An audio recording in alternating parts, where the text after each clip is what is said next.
Back to another day, another episode.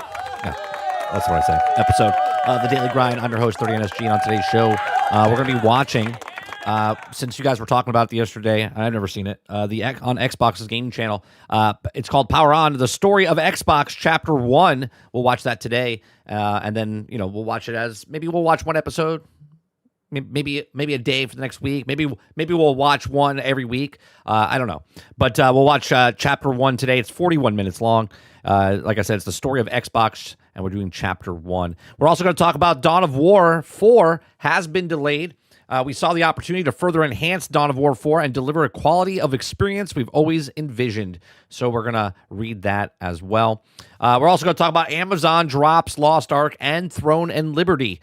And then we're also going to talk about Crimson Desert Dev comments on the multiplayer and the sequel plans. If you guys like what I do, we do this Monday through Thursday from 10 o'clock in the morning till noon Eastern. We just cover news stories and videos and give you my thoughts and opinions. We get your thoughts and opinions as we do it. If you like it, hit that like button, hit that subscribe button. If you'd like to go above and beyond that, become a member as little as $5. What's going on, chat? Good morning. Morning, Water. Morning, Jesse Mack, Travis, Brainchild, Paper. What's going on? Good morning. Altern, good morning. Aaron, good morning. Who else am I missing? Aku, good morning. How's everyone doing? Hope everyone's doing well. Jax, what's going on? Good morning. All right. Do you guys want to watch the video? No, we're not going to watch the video first. We're not going to watch the video first. We'll talk about Dawn of War first, and then we'll move on to the Just Enough. What's going on? Good morning. All right. So the first story that we got going on here today is Dawn of War 4 has been delayed, and we saw the opportunity to further enhance Dawn of War 4 and deliver the quality of experience we've always envisioned. I always find this, obviously, let them cook, right? Let them cook if they have it. But it's like, you know what you're working on, right? We all do this, right? Someone asks you, hey, when is that going to be done? You'll be like, I don't know, give me 2 hours. Give me a week. Give me 2 months, right? They already had the release date, right? And this is why I never get excited about anything. Morning Wonder Rose, right? This is why I never get excited about anything. When they tell me a date, I'm like, we'll see, right? Even Grand Theft Auto could get delayed again, right? It's a joke. It's a joke. People are like, it could get delayed again. But it could, right? Even Starfield, but 2-3 years ago, they were like, yep, 11/11/22, is that what it was? And then it got delayed to 23. Right? They have this hard day. They know they're like, that's the day. But then they push it back even more. So, look, again, if it makes the fixes and there's no problems with the game when it comes out, cool. Great. Let it cook. Delay it. Make it work. But then these games come out delayed, and I'm not saying this Dawn of War 4 is going to come out and it's going to be broke, buggy, and unfinished. But I'm just saying, if it does, I hope it doesn't. Right? I hope it doesn't. So Dawn of War 4 has been delayed, and we saw the opportunity to further enhance the Dawn of War 4 and deliver a quality experience we've always envisioned. Okay, so maybe we'll watch this. Does he say it in here? Do we have to? It's a minute 45. 18. Here we go. Hello everyone, my name is Jan Thijssen. I'm game director of Warhammer 40,000 Dawn of War 4. I wanted to give you a quick update on the game. We made the decision to move the launch to December the 3rd. Like many of you, we were looking forward to play the game in September, but we really believe this is the right decision, and the additional time will be worth it. It sounds great, right? It sounds great. What's going on, Cracker? The response to Dawn of War 4 has been amazing. You watched our faction trailers, the Battlefield reports, and thousands of you have played the game in multiple community playtests, sharing your feedback. All of this helped a lot to shape the experience, and we're very proud of what we accomplished so far. We know from your feedback that the game feels right, and we captured what makes Dawn of War so special. So why delay it? It's because we need the extra weeks to get more of your feedback into the game, to fix bugs, to improve the performance and polish the experience. Okay, and if that's what they're fixing and the game does come out as a better thing, awesome, right? Awesome. They delayed it and fixed it. But if the game still comes out and it still has problems, which obviously I think myself and you guys know that games always come out broke, buggy, and unfinished. It's just how much are they mega breaking bugs? Are they just glitches here and there? You know what I mean? We want to deliver a game that lives up to our ambitions and your expectations. Remember, and I'm not saying this is going to happen to this company or this game, but remember a certain big profile game? A guy just like this sat in front of us and said, we're not going to release our game like those other broken, buggy messes out there. And then they did. And we want to make sure that every player has the best possible experience from day one. Over the coming weeks, we'll keep showing you what we're working on and how your feedback is shaping the game. There will be more Battlefield reports, more gameplay, and more deep dives into different parts of the game. We are also sharing an updated Year 1 roadmap today. And you guys know where I stand about roadmaps. So you can see how our post-launch content now lines up with the new launch date. So, okay, so they pushed it back, and now they have a new roadmap. Okay, now they have a new roadmap. Thank you again for your support. We really don't take it for granted. We can't wait for you to experience everything we've been working on when Dawn of War 4 launches December 3rd. I hope it comes out and it's awesome. I do. I don't want games, but why? See, the dates are not for us. You know that, right? The dates are not for us. The dates are never for us. It's about pre-orders, investors, money, intake. This is why they gave us days. It says bad news. Dawn of War 4 is no longer a mere month away, right? They didn't know up until a month out that they had to delay it, right? King Art Games' first take on RTS series was due on September 17th, but it looks like the war needs a bit more time to cook. It's been pushed back until December 3rd. And again, I have no problem with this as long as you take the time to actually make the fixes, and then when the game comes out, it's not in a weird state. Okay, if you shell out for a Commander Edition, you'll be able to sneak in a bit early, though, with the 3-day early access unlock letting you to dive in on November 30th. It says, quote, as we approach the final stages of development, we saw the opportunity to further enhance the Dawn of War 4 and deliver a quality of experience we've always envisioned, said creative director. Okay, an additional time will allow us to continue optimizing performance, resolving bugs, and apply further polish to ensure players have the best possible experience from day one. Dawn of War 4 launches with a follow-up for the free updates with new maps, return of a crusade mode, more commanders and mission editor, and 2 story expansions are also in the works. There's also a lot of big games coming out between now and then at the end of the year, but this is the one that we knew release I'm most excited about. The first 2 Dawn of War games were amongst the best RTSs of the 3D era of the King's artwork of Iron Harvest has left me confidence that it will rise to the challenge and bring the series back to its glory days. And I hope it does, right? I hope it does. Back in 2025, I got to play the skirmish, controlling the Blood Ravens and the big old scrap against the Orcs. And while the King's Art also made some tweaks in the formula, it's the closest relevant, undoubtedly the OG Dawn of War. And it was absolute blast, and which one ends up to the orbital strike that took out the final Orcs base, while my beefy dreadnoughts smashed the greenskins trying to escape their grim.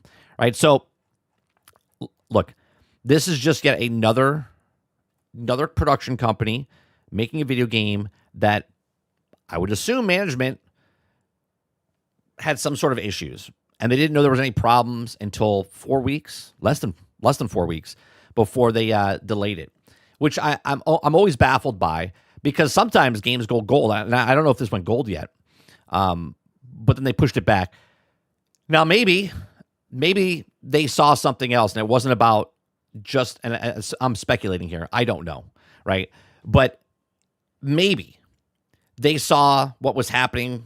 Obviously, we have a song called the GTA Effect, right? The GTA Effect, where game companies move their shit farther away from it. Now, this will be a couple weeks after, right? They're putting it in December 3rd. Not a lot of games release in December, so maybe it's smart for them to do that. There is this big tidal wave of Grand Theft Auto coming. Not to say there's a massive crossover between what Grand Theft Auto is and RTS of Dawn of War, but there are people that are interested, and it does seem a little strange that you had this. I mean, think about it for a second, right? All games today get patched and fixed as the time comes, right? They were so close, a month out, and they decided to postpone it for 2 weeks. And you're like, oh, good, let them cook, which is fine. But if they're going to constantly make updates and fixes anyway, wouldn't you want it? And I'm asking you, chat, as a business, wouldn't you want to get out before the tidal wave comes? Or would you push it back? And do you think it's smarter to put it in December after the tidal wave hits the land, the storm hits the land, which is Grand Theft Auto. Again, not a big overlap there. It's just what it means for the industry. Or, I mean, it also, put in this perspective, if they cared about this, this puts them outside the perspective of awards, right? Because it comes out in December, they also don't get in the talks of awards this year as far as RTSs or anything like that, right? Maybe it gets nominated for Game of the Year. Who knows, right? But they're outside the realm of that because they missed off the cutoff date. Here's my thoughts. Let me know yours in the comment section down below. What do you think? Is this a big deal? It's not a big deal? Are you happy that they're pushing it back to December 3rd? Gives you more time to play other games? Let me know in the comment section down below. Let me know in the live chat. Please make sure you share, like, subscribe, and let's go to chat. All right, let me see here. Eclipse says, how would they put an RTS on console? How would they put a RTS on console? People don't buy RTSs on console. I mean, it's true. Not a lot of people buy it on there. Altered says the 14 levels of management didn't know the game needed more time till now. That's what just boggles my mind. And it's not a picking on this company for Dawn of War. It's just, how do you get out 4 weeks, less than 4 weeks away where your game's going to launch? You're like, you know what? I think we need more time to cook. How did you not know that 5 weeks, 6 weeks out for the stuff that you had to do? It just doesn't make sense. From a business standpoint, it doesn't make sense. Water says, long story short, they want to play GTA 6 first before they release their game. That's understandable. I can believe that. Eclipse says, I think they did it because September is packed for games. It's possible. That could be 100%, and they can still develop. But the thing is that business model smart? Do they? I mean, people that want to play Dawn of War, we're going to play Dawn of War, right? Were they going to play Dawn of War and then a whole bunch of other games? I mean, I don't know. Let me look up something real fast. Let me look up Dawn of War total sales. Let's see what we got here. Okay. Warhammer 40K Dawn of War franchise has sold over 7 million copies worldwide as Sega acquisition data. Okay, the original 2004 base game, early expansions reached 4 million units by late 2008, while the modernized Dawn of War Definitive Edition sold over 150,000 copies within the first 24 hours. Okay, let me see if they have more. Do they have the sales number? No, they don't have the sales numbers for the individual. And SteamDB. Well, actually, let's go there, right? Anniversary edition. Let me bring up. No, that's not it. Let me go to some charts. I mean, look. This is not saying the game is bad in any way, shape, or form, right? You had about 4 million people play. 10 years ago, it was 3,241, right? We would look this back in the day and go, this is a flop type of thing, right? That's not what I'm saying here. But the amount of people that would be interested in this to push it back when they were already excited about it, to push it back to December, it seems odd. But it could be because September is packed. Just Enough says, how long is the delay? A couple of months? Yeah, it's like 3 months, right? October, November, December. Yeah, they're pushing it back from September 17th to December 3rd. September 17th to December 3rd. Sarge says, Dawn of War 4 is only on PC and GTA is not at first. So they don't care. What's the PC release schedule? Is it packed? I would assume there is a lot of games coming out. Let me see if I can look up.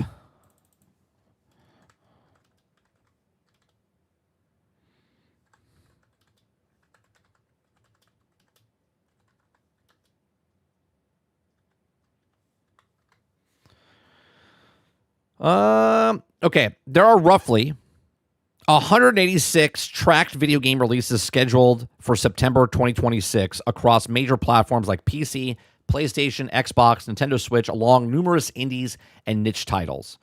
Okay, so there's a lot of games, 186 games coming out in September. Now, let's see how many games are coming out in December.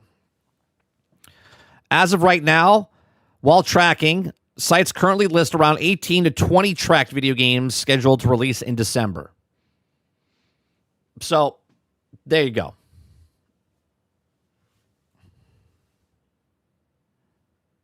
So it could be a major part there.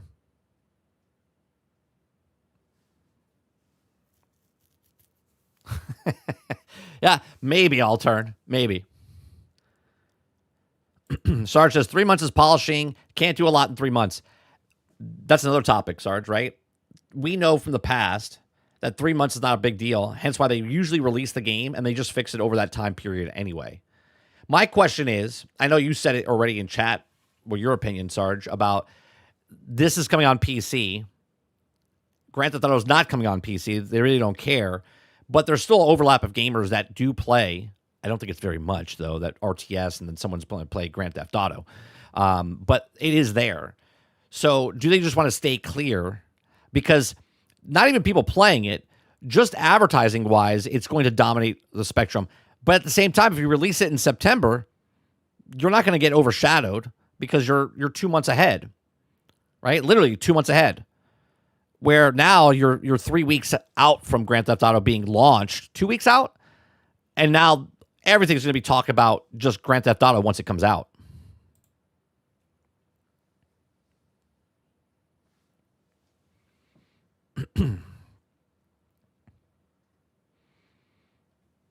Let's see.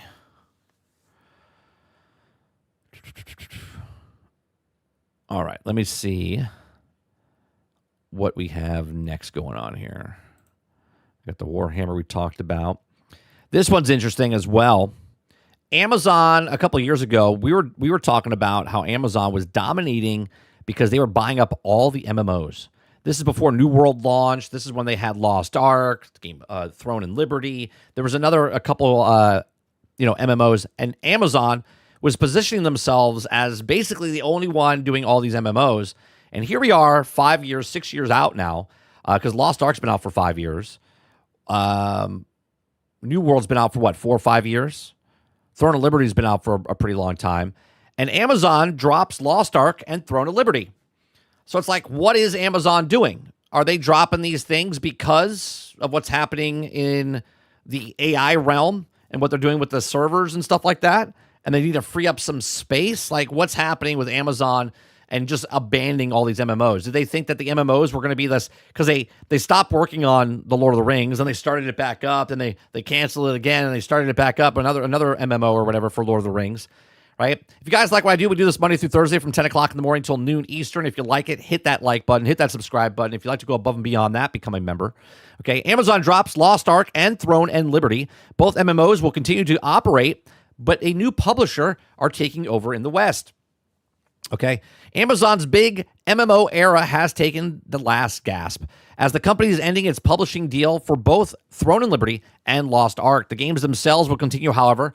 NC will take over Throne and Liberty and Western Market near the end of 2026. And while Smallgate, will also do the same for Lost Ark in early 2027. Little should change for players as a result of handoffs, although a small number of details on the Throne and Liberty changeover are still being hammered out as we announce closer to the actual transition. On the Lost Ark side, some user data will not make the transfer, including in-game mail, friends list memos, and group names, guild members, nicknames, memos, and chat messages and history. The games themselves will continue to operate as always, and will receive regular content updates leading up to the changeover. Although Throne and Liberty developer Firespark Games warned the major updates may be held back until the transition is complete. Now, swinging the axe in Lost Ark and Throne and Liberty is pretty much a final nail in the coffin containing Amazon's once lofty gaming ambitions. The company put a pin in the homegrown MMO New World in 2025 as part of a shift away from the big budget gaming, which of course also saw major layoffs, but it also continued to serve as a publisher for those external developments of MMOs in the West. Lost Ark fans started to get nervous about the arrangement earlier this year, though. A new round of layoffs in March impact Amazon's Lost Ark team. In the light of that, outcome is probably good news. This is normally where I embed the courtroom chaos starring Snoop Dogg trailer that reminds everyone that Amazon Games is now focusing its efforts on. But while poking around for more information on the MMO handover, I came across something new and possibly worse, and now inflicted upon you. Okay. Oh wait, what is this? Is this Courtroom Chaos also starring Arnold? This is a new thing from. Is this a new thing from Amazon? This is what he's ending the article with. It's Judgment Day. You've been skipping leg day again, Arnold. What? I already did legs today, Mom. We will see about that, my son. Look at his puny calves. What's happening right now? Arnold, what have we done? How much money did you take for this, and what are you doing? Nah, that's dumb, Shredded. Let's have my favorite handsome judge decide. Court is now in session. I'm Judge Arnold. Today we settle the ultimate showdown. Arms versus legs. Plaintiff, state your case, but spare me the drama. Your Honor, I mean, arms are cute, but legs are mandatory. Skipping leg day is a serious The fuck is happening, chat? What is happening right now? Did accusation. Snoop Dogg's contract end and now they got Arnold? Defendant. Your Honor, I live for leg day 24/7. I'm even pumping right now. 24 hours of legs. Expert witness. Tell us how this is possible. Your Honor, leg day takes dedication. A few couch curls won't cut it. We need more details. Defense Yeah. witness, tell me about his character. I trust my dad as much as I trust his squads. He even pumps when he's doing his chores. Yeah. Court sketch artist, show me what you've drawn. The evidence is mounting. What is happening?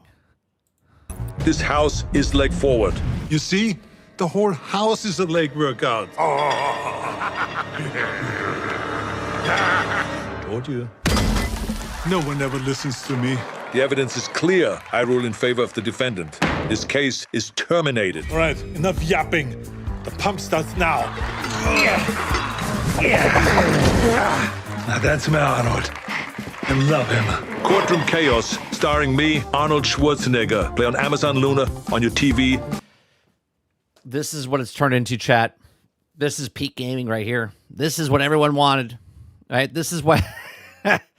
Hey, we don't want MMOs anymore. Amazon's like, we're going all in on Courtroom Chaos.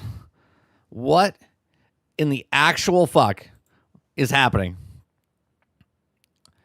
Holy Christ. Amazon got rid of New World, which is great, by the way. It was a great MMO, right? That stops in January, right? They've abandoned that. Now they're getting rid of Lost Ark and Throne and Liberty. Now, these are, live service MMO type stuff where they do a lot of cosmetics and microtransactions and stuff. But the fact that they decided to get rid of, because 5 years ago, they were all in on the MMOs. They had 5 MMOs. Nobody else had MMOs. They had 5 MMOs, and now they have 0. And they have 2 Courtroom Chaoses. One with Snoop Dogg and one with Arnold now. What in the actual... what are we talking about? Gaming looks fantastic, doesn't it? I've never... Has anyone... You don't have to admit it, but has anyone ever tried the Snoop Dogg courtroom stuff? I had no idea it was a thing until up 2 months ago when someone brought it up. Altered says Amazon Luna exclusive, and you know what? They can keep it. Cliff says, guarantee you these games make more money than their MMOs. Unfortunately, you're probably right. I mean,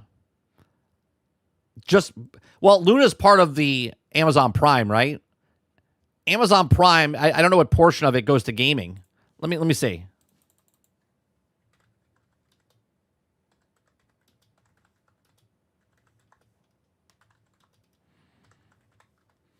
Let's see. Do they have any? Amazon does not publicly break down or report individual revenue figures for Amazon Luna. Okay. Amazon Luna. let's see. Amazon Luna members. Amazon Prime members get instant cloud streaming, access to a rotating library of 50 games on Amazon Luna at no extra cost. They don't tell you what it is, though. They don't tell you how many members they have. All right, well, how many Amazon Prime members do they have? Do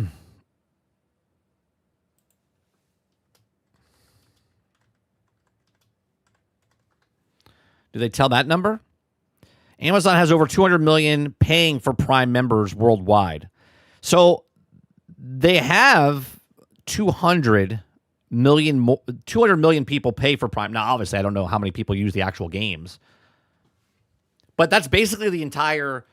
that's the exact same as consoles. You see what I'm saying? The amount of people that own a console is about 200 million people. And yet, obviously, there's overlap there.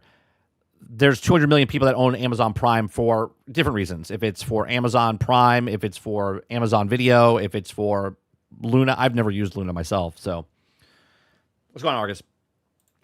Sarge says, because they were dumb and didn't understand the complexity of MMOs monthly burn a bunch of money, and they learned that they got the golden goose for cash. Alterman says, yeah, because someone heard will admit they play this and made fun of. Yeah. Ford says, never heard of either until today, so thanks, 30. You're welcome. You're welcome, Ford.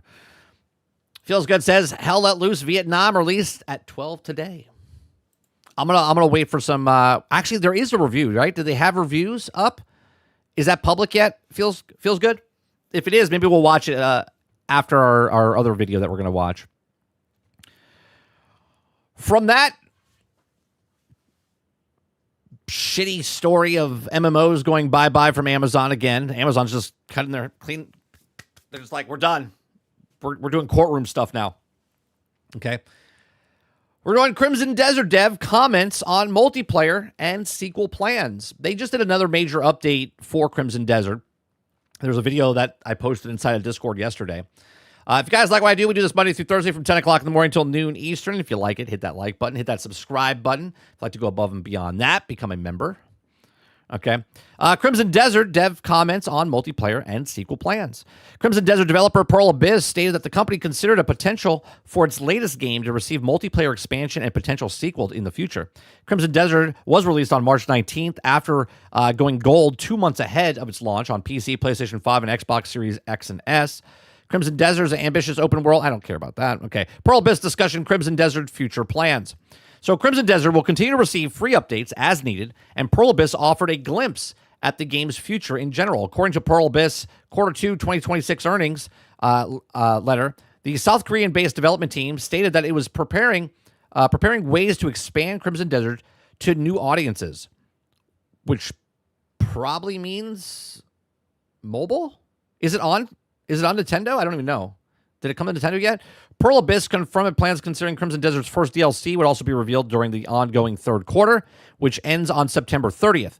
Now, Pearl Abyss has noted that the plans concerning the total amount of DLC content had not been finalized, and Pearl Abyss said that Crimson Desert was not just one-off RPG, but rather a flagship series that could be used for a studio's long-term plans. I'll still be in Hernanan. I'll be honest with you. The Crimson Desert development team also stated that the hit of RPGs has potentially for a sizable multiplayer expansion. However, Pearl Abyss clarified that the integrating multiplayer into Crimson Desert would be a tricky endeavor from the technical standpoint. Though Crimson Desert has added new features via the content patches, it remains to be seen if how the potential multiplayer mode will be implemented. Fans hoping for a mobile port, there you go, for Crimson Desert are out of luck. Oh, so they're not doing it. As Pearl Abyss said, the company has no plans to release a mobile version anytime soon. So let me scroll back up here. Development teams stated that they're preparing ways to expand Crimson Desert to new audiences. So I guess that doesn't mean gamers then. I guess the new audiences means like what? Television shows? Movies? Right? Like what is that? What's the new audiences? Comic books? Pearl Abyss also touched upon the ongoing development of Crimson Desert's Switch 2 port. So that's the new audiences, okay? Pearl Abyss stated that the game was in playable state at the foundational level, though some familiar optimization and evaluation still needed to be done to comply with the company's standards. Now, Pearl Abyss said that it was also targeting first half of 2027 as a possible launch window for Crimson Desert on Switch 2, and the studio said that it's more information about the shared once the details were ironed out. Finally, Pearl Abyss confirmed that Crimson Desert would have a presence at Gamescom later in August, which falls in line with the plans to share more news before the end of September. Given the companies like Nintendo will also be at Gamescom, it remains to be seen if Crimson Desert will show off the upcoming expo. So there you go. So the new audiences are probably the Nintendo Switch only. I don't think it's anything more than that. But it is kind of weird with the new audiences. I mean, I could see them turning this into some sort of series or movie to expand the story and whatnot. I would watch that. You know what I mean? I think I could watch an animated series of this. What's going on, Mr. Luke? Mr. Luke says, I played the Batman and the He-Man games on Luna. Was it good? Did you have a good time on Luna? Did it work? Ron says 30. And Sarge STS Courtroom Chaos coming soon. Shooting the ship. You know, I would actually play that. I would play that, Ron. Sarge as the judge. I'll be the bailiff. Crimson Desert Mobile would be ridiculous with all the possible actions. Well, they said they're not going to mobile, so that's interesting. Jason says I still gotta sell my copy of Crimson Desert. Water says Crimson Desert's on Switch 2, 15 frames per second. An anime of Crimson Desert would be fire. Yeah, I would watch that. And they could expand on the actual story. You know what I mean? You could just follow. You could take the three main characters and you could make it like a He-Man type of a show. You know what I'm saying? Where they just go on the adventures of these three characters. I would watch that. Hell, someone might actually make that just with AI. I would totally watch that, Water.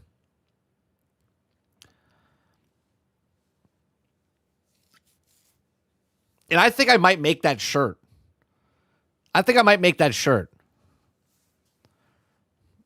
I'm still in Hernan.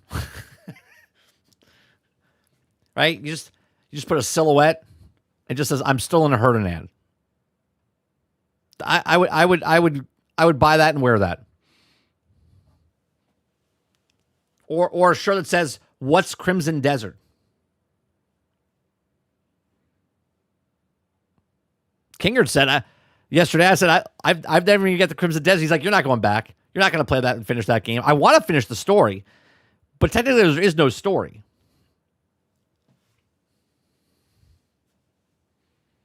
I got 165 hours. I've never. I just broke into Crimson Desert. Like, I stepped a toe in it, and I was like, I'm going to stop playing right now. And they just did actually, you know what? I'll bring it up. I'll bring up the video. Hold on. Let me bring up because we put it in chat yesterday in Discord. Let me get that is the update. Is this yesterday? Yeah, yesterday.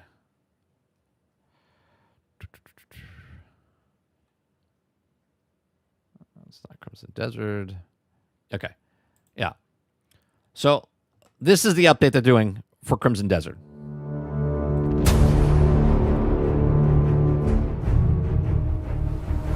The abyss holds what power the world itself cannot contain.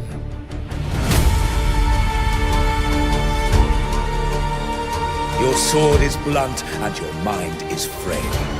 There is no world where your steel shall ever strike me. Boss rematches. Relive 70+ epic boss battles. So that's in the game now. Cross saves. Share your saves across your devices. New combat styles.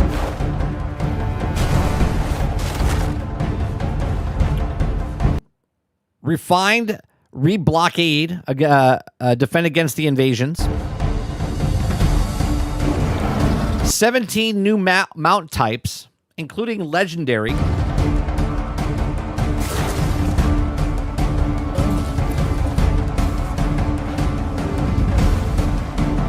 Additional pets added 100 plus tameable creatures. I didn't even know they put tameable creatures in the game. I didn't even know they put tameable creatures in the game. More mini games. Win big at the claw machine, orb roll, or pinball machine. I'm sorry, what? Was this in the game before when I played? Were these in the game before when I was playing, or did they add this later? Full control remapping. Choose your difficulty.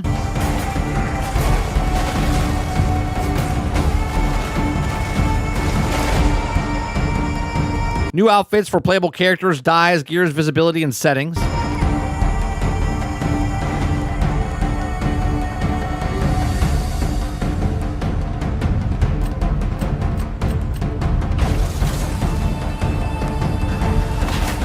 So now they fixed the other two characters. You can explore freely with them now.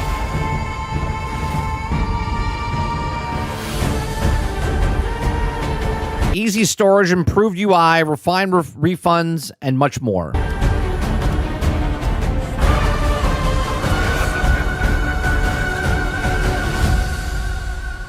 So there you go. Oh, look. It's on Mac. It's amazing. It's amazing. But there's no audience on there. There's no audience on Apple devices.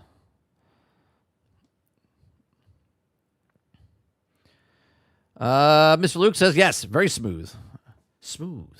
Like Keith Stone. Also, multiplayer. Okay. It's very amazing in a couple of anime. I need 30% of the profits. We can manage that. Did you check the waterfall? That's another shirt. That is another shirt. Yeah. That's for any gamer, though. I think actually I've seen that before. Check the waterfall. I think I've seen that. Paper says I'm trying to push myself to get through the Soul series 100%, but after that I plan on Crimson Desert. I'm sort of like the same way. Like I focus on one thing, and then if I veer off of that, I never go back, type of thing. So it's probably smart that you're doing 100% of that one thing. And they added story content. There you go. Let's see. What have I been missing since not leaving Hernan? Crowded says, I saw Spider-Man last night. Fucking fantastic. Putting that movie next to the new Spider-Man movie makes it look even more pathetic. James Gunn better get his shit together. Oh, the Superman movie. I said Spider-Man. Yeah, the Superman. I hated the Superman movie. Loved the Spider-Man movie. It was great. Paper says 17 new types is wild. Water says, look at Pearl Abyss. It's a fan of Pal World. Pinball is jumping the shark. I don't know if that's jumping the shark. I don't remember pinball machines in there, though. The minigames, I think, were at the carnival at night. I was at the carnival at night. I never saw those, at least when I played. I don't remember the pinball machines there, and I searched up and down that whole fucking thing. Altered says, it seems I might go back and finish Crimson Desert. Sure. Kraken says, bro didn't even play the game. Apparently, I got 162 hours in it, and I didn't know there was pinball machines in there.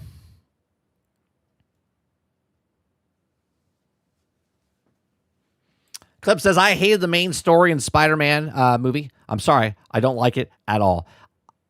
I love Peter's story and Spider-Man's story. I don't like the main story because there's like two stories going on in that film. I like Spider-Man, Peter Parker's story. I don't like the other story.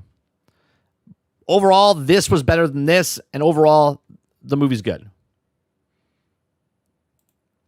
I've not played Crimson Desert as someone who has have they done any patches that were problems before. Oh yeah, they were tons of patches. They've put in so many patches in the game. Yeah, there was a bunch of stuff they put in.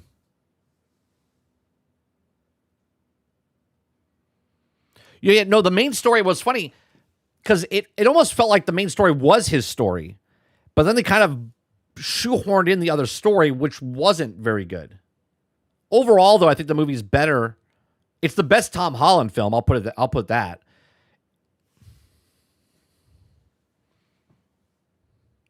Altard says it will be like an annual event.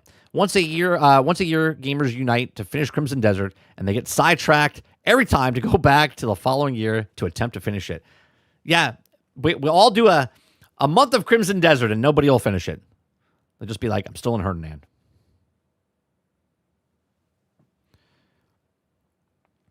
I really can't believe Peter didn't take the opportunity to say, great powers comes with great responsibility. It's my biggest criticism. I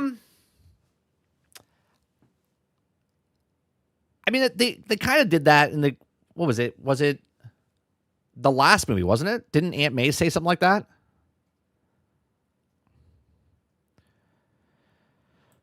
Crowd says, I also makes me think that the Odyssey even less. Like the Odyssey even less. Why does Nolan have to do the non-linear crap? I mean, he does what he wants because he's probably one of the best directors in Hollywood right now. If you like him or not. I mean, it's just proof, facts. How much has it grossed so far? I don't know. Let's see. Let's go to the box office and see. Brand New Day has now surpassed $1.7 billion. We're closing in on $700 million domestically and $1 million, and that's only leading up till Tuesday. So they don't have that Wednesday's box office in yet. Monday's still pulled in $16 million domestically. $20 million yesterday on Tuesday. It's only been out for 12 days. 12 days, 1.7 billion. They're saying that it'll hit 2.5 billion when it's all said and done.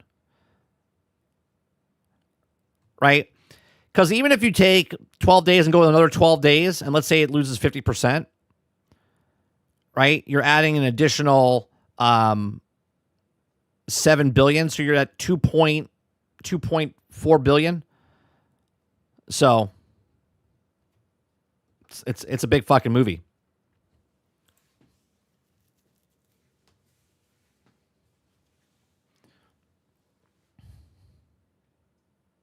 I never saw Oppenheimer. No, never saw it. Yeah, it is kind of a solo movie. I don't think you need to watch. If you never watched any of the other Spider-Man films and this was your first one of Tom's, it is kind of a standalone. I don't think you need to watch, like, do homework. You would be like, why don't they remember him type of thing. But I don't think that's a make or break thing, you know?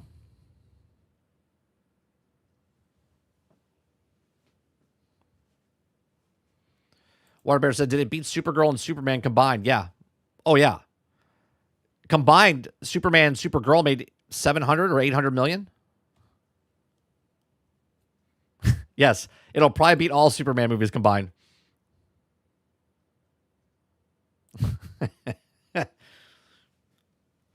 No, I meant it's a solo superhero movie. Gotcha.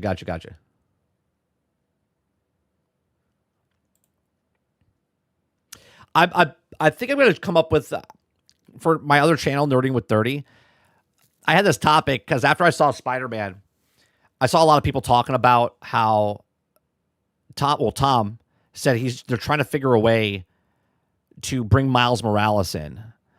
And I thought about that for the last couple of weeks. And I was like, I don't want Miles Morales as a live action. Like, and hear me out. And I think I'm going to make a whole video on this. Okay, but I'll give you my inner workings here. Right? I kind of talked about this a couple years ago when Miles Morales, when Spider-Man 2 came out, right? And they were kind of like handing the throne over to him. And this is a huge mistake in my opinion, right? Because obviously Peter Parker is a much more, proof is in the pudding. Peter Parker is a much more famous Spider-Man. Okay? He is Spider-Man. Peter Parker is Spider-Man. Miles Morales is Miles Morales. He's not Spider-Man. Okay? If you try to hand off Spider-Man and then Miles Morales replaces Spider-Man instead of coexisting with Spider-Man, I think is going to be a huge, huge mistake by Sony. Okay? If they want to do the pass the torch, I don't think they bring Miles Morales unless anytime soon, right? I think the timing's bad. Because right now, with this movie that came out, that's going to make $2 billion, they need to make two more. They need to have a fifth and a sixth film, in my opinion. They need to give us the story of Peter as him grown up, and he's Spider-Man. Like, he's Spider-Man in this film. He's 4 years as Spider-Man. okay, by himself, right? They need more story with him. And by the end, I still don't think they need Miles Morales. In my head, Miles Morales needs to come in when Peter, if Tom Holland, let's say they wait 10 years, 15 years, he's older. He's an old Spider-Man, sort of like Batman type of stuff, right? And all of a sudden he finds out about Miles Morales and he brings him in and kind of is his mentor type of thing instead of a replacement one-to-one. He works with him because the Spider-Verse, the animated thing, I think that's where they keep Miles Morales, right? The two films have done fantastic. There's a third part coming out. I think it got delayed till 2028, okay? But if they make that jump to live action and then you replace him in the video games, you got him in the animated series, and then now you do a live action, I think you kill the brand. It's just my opinion, okay? Might be a hot take, okay? I don't think you replace Peter with Miles. You have him coexist, right? You have it coexist with him. Because if you replace him, you're doing exactly what Marvel's doing, and the hero can just keep playing the hero. They keep making Superman, they keep making Batman, right? Don't make the character bigger than the actor bigger than the character.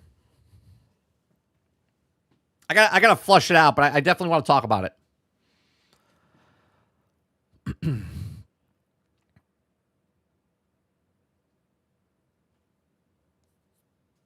Crowd says, by the way, I'm not convinced that what was happening to him in the movie wasn't. It wasn't. It literally wasn't.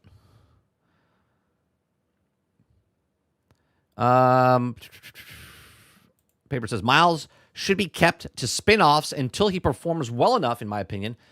White people should be allowed to have characters. I don't even think it's that. I don't even think it comes down to color, right? Peter Parker is Spider-Man. Miles Morales is a Spider-Man, but he's not the Spider-Man. And if you take him and replace him, you're going to get pushback. If you want to call it because of color, sure. It's just that he's not Spider-Man. You don't replace Batman. You don't replace Superman. You just recast. You just recast.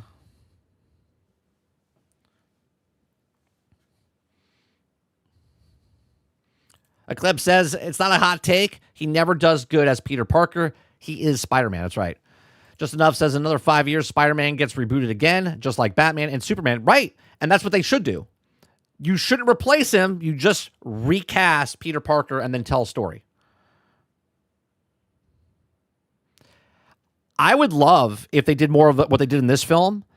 Like the next Spider-Man has another character. Maybe it's Spider-Man and Wolverine or something like that. You know what I mean? Like just have them cross over and make each one like a comic book type of thing, you know?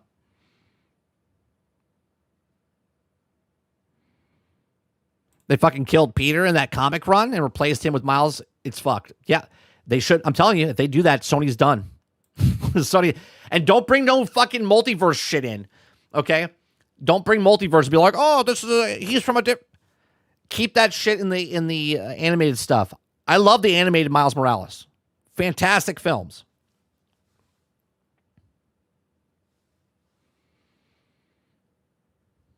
Sarge says, white people do have characters. A white man, his friends, made other 300 characters in all the colors and backgrounds.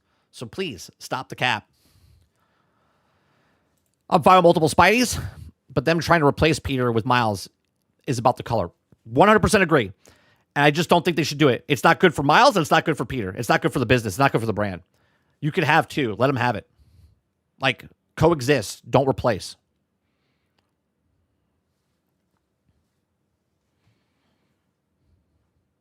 Kraken says, I promise you, Sony will ruin it. Well, Sony might sell it before they get to that point. I'll be honest with you. They'll hand it back to Marvel, and Marvel will ruin it.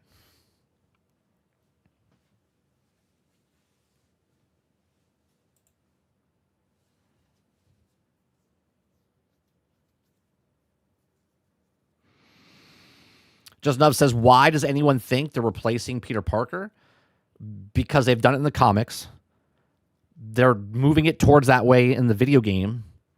And they've been talking about it in Hollywood, how to bring Miles Morales into live action. That's why people are talking about it.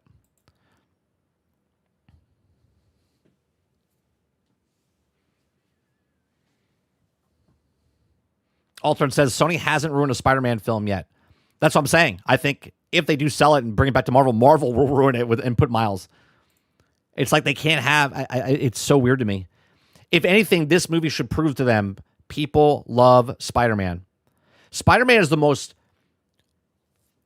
common character as far as relatable with, right? He's not some super billionaire, right? He's a neighborhood kid that has special powers that protects people, right?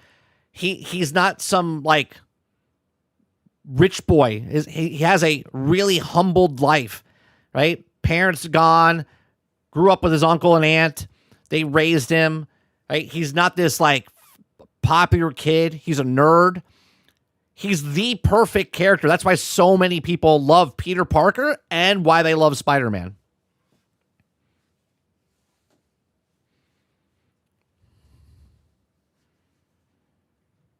The new Howard the Duck is more important than Miles. Is there a new Howard the Duck?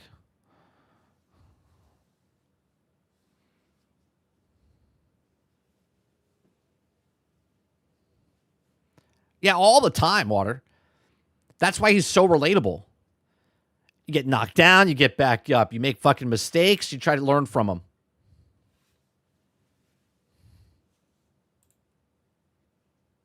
All right. We're going to go from that to the chapter 1 here of this video that we're going to be watching. Let me get it set up here. All right. It's called Power On, the story of Xbox. Chapter 1, The Renegades. Okay, I've never seen this. Okay, you guys brought it up the other day. There's a 6-part to it. Links in the description down below. This is a long one, so it'll probably be the rest of the show. It's 42 minutes long. We'll stop and pause. If you guys want to watch the entire thing without me stopping and pausing and giving my thoughts and opinions as we go through and maybe learn something from this, you can go watch it yourself. There's a link in the description down below. I do appreciate you. Hit that like button, hit that subscribe button, and let's watch Chapter 1 on Power On, the story of Xbox.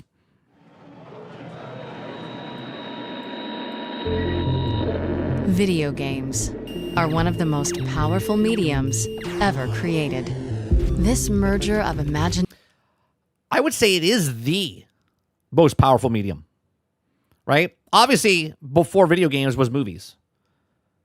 But it's arguable. You could argue that music, the way music changes people and brings happiness and sadness to them, that's pretty fucking powerful too.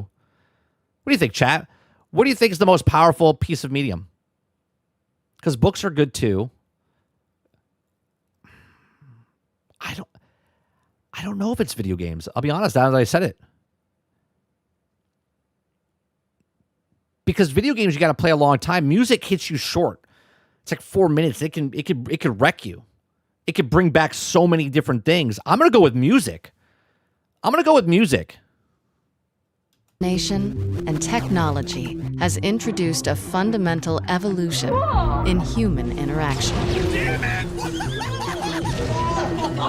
And now represents a culture.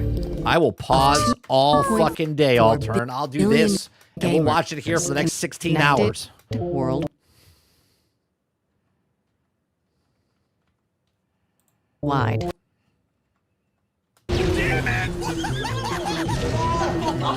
And now represents a culture of 2.4 billion gamers connected worldwide. Yes! But just 20 years. I guess what I'm saying, Mr. Luke, because you're saying the toss-up depends on it hits you the most. I'm saying because a video game be like doesn't get good until 100 hours in. A music, the song is only 4 minutes long, 4.5 minutes, and within the first couple of seconds, you could be, really hit by it. Years ago, the console that kicked off the era of online gaming in the living room almost didn't exist. Do you ever want to make hardware? No, that's one thing that we decided not to do. The idea that Microsoft could ever create a game console was seen as a bit of a joke. Microsoft? They wear khakis and they're boring. Hey, look, it's Laura Fryer. And their Office and their Windows. Might as well call it Nerdbox, right? I can't imagine how it could be better. A new console was seen as a risky bet. There it is. at a company not accustomed to losing. You're proposing taking money away from Windows in order to fund some game system? That is an insane business to get into. It was fear, uncertainty, and doubt. We're gonna make it, aren't we, sir? This is the story of how a passionate group of gamers forever changed the course of a corporate titan. They saw the future. Broadband internet to the television set. You know what's funny? This picture right here, Bill Gates is a big nerd, right? He's a big fucking nerd. He's looking out to this people, the first person that buy an Xbox. I'm like, look at these nerds. Right? He's like, look at this. I didn't know all these nerds wanted to buy a console. They saw the future. Broadband internet to the television set. Like, you can do that? And then Bill says, we should do this. We should let these guys do this. And the journey to get that controller into our hands. This thing is going to be the most badass thing you can imagine. Fire at will! Think about the way you could tell stories with that. No matter where you are in the world, we can all be part of one bigger community. We need this. This is like the hotline for us. Hey, he's making an appearance. It's Courtroom Chaos star, Snoop Dogg. Oh, it's the Call of Duty guy, Snoop Dogg. You take it for granted now, but back then, this was like science fiction. We weren't sure how we were going to do it. Xbox, watch TV. Oh, God. Oh, hell no, Microsoft. Gamers are not going to be tolerant of any level of bull at all. The risk here was enormous. You're always just one catastrophic bug away from not making it. I remember thinking, hey, maybe we're in over our heads. That's when the best stuff happens, though. I'll be honest. When you think you can't do it anymore, and you're backed up against a corner, you're like, there's no way we can do it, and then you do it. You push yourself. It's the barbell at your throat, and you're like, come on, one more, and you're pushing that thing up. There's a new contender in the video game wars. Xbox is going to be the future. Truly the future of video games. Xbox. Taking over the living room. Limitless, connected digital entertainment. You guys never understood. The company is going to face fierce competition. Sniper! It's a ticking time bomb. Makes me very nervous to actually play this for you. Xbox getting a major overhaul. A bold vision for the future of gaming. Yeah, it's Saint. They dug him up and they got the real Tupac.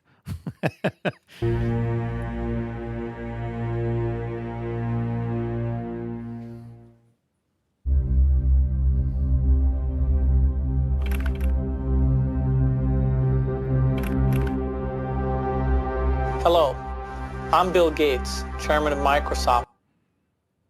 What a dork. What a dork. And now this man controls the entire world. In this video, you're going to see the future. Microsoft first came up with the Windows concept back in 1983. I'm going to show you real quickly a couple highlights from the product. The graphics interface is an Look at the shitty. Look at the shittiness. A couple highlights from the product. Look at this. This is like embedded in my head. The graphics interface is an integral part of this new generation that take PCs much further than they've gone before. When I came to Microsoft in 1987, the average age was 27, and I was 27. We were an amazing young company with an amazing young founder in Bill Gates. He knew business better than anybody out there, and he also knew technology. He was able to synthesize things that nobody else in the industry could. It was incredibly fast-moving. It was the kind of place where people didn't hold back. For someone who just wanted to really let loose and grow and learn, it was an amazing place. Bill Gates and the team back then were the disruptors, which was exciting and palpable. We just thought of ourselves kind of the rebels, kind of, you know, where the big companies like IBM were these huge companies, but we were this little rebel group of hackers, you know, doing this cool work. I'm very optimistic about where we're going. But that really changed in 95. Windows 95 has taken over computer stores. Why are people so excited about fucking Windows? Like, This is an operating system. People are like, oh my God, I got an operating system. Over computer stores. They were online in the middle of the night. Personal computer users packed into stores dying to get their hands on one. When Windows 95 launched, it was like a coming out party for the whole company. Microsoft made a thing that everybody in the world wanted. It was like air to me. It just was. It existed and you needed it. Today's world, you can't make it without a computer. It has thousands of programs that some of us may need. I can run 3 or 4 applications at the same time. You know how many applications I have open right now? Think about this. He's like, we could run 3 applications at once. Right now on my I got 16 tabs open. I got a streaming. I'm streaming on the internet. I got Discord. I got chat. I got another program, right? I got like 8, 9, 10 plus 16 tabs open. Same time. Windows 95 is so easy, even a talk show host can figure it out. By the late 90s, Windows was dropping $1 billion to the bottom line every month. 3, 2, 1. You don't get this with digital.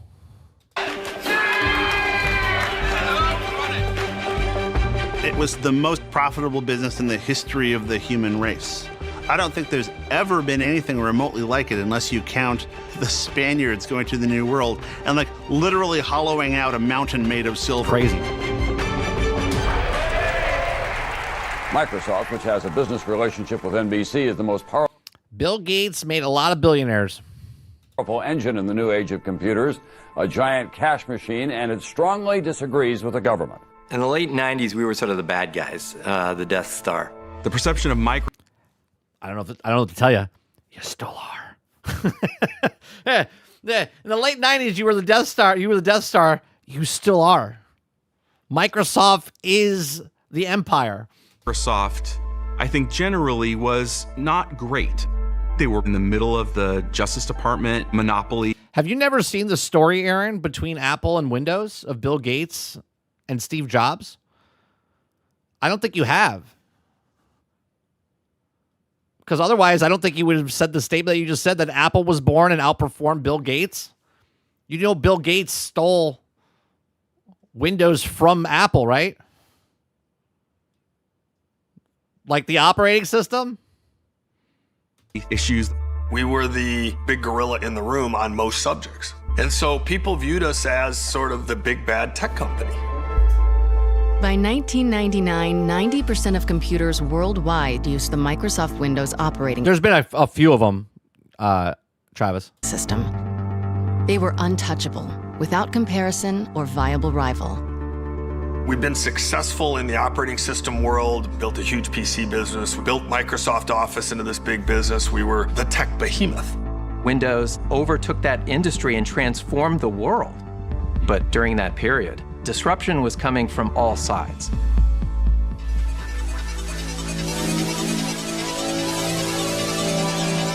For decades, Sony had been a Japanese electronics giant with a history of producing personal and home entertainment hardware. And then, in 1994, Sony struck gold with the PlayStation, a gaming console with unparalleled success.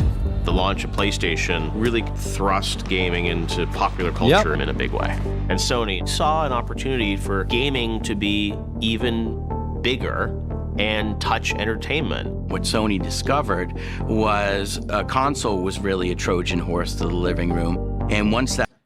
What do you mean Sony figured that out? I'm sorry. Did you forget that there was a console called Nintendo that already figured it out? What do you mean? What do you mean? Hold on a second. Even bigger and touch entertainment. What Sony discovered was a console was really a Trojan horse to the living room. How did Sony figure that out? If there was only someone that did it before them by almost a decade, what are we talking about? Room. And once that device got into the living room, it could be a multimedia entertainment device. Sony was putting different things into the home. They're putting a hard disk here in like a DVR. They're putting memory here. They're putting a processor here. And if they could connect all those things together, it would be a computer. Yes. Hence why they still do it. Hence why I've talked about this. I've talked about how Sony keeps selling you the peripherals because they know they already have a customer. They did this in the past, and they still do this in the future. This is why they sold the PSVR 2 to people that already bought the PlayStation. Right? This is why they made the the Portal, because people that already owned the PlayStation. Computer, a potentially existential threat to Microsoft.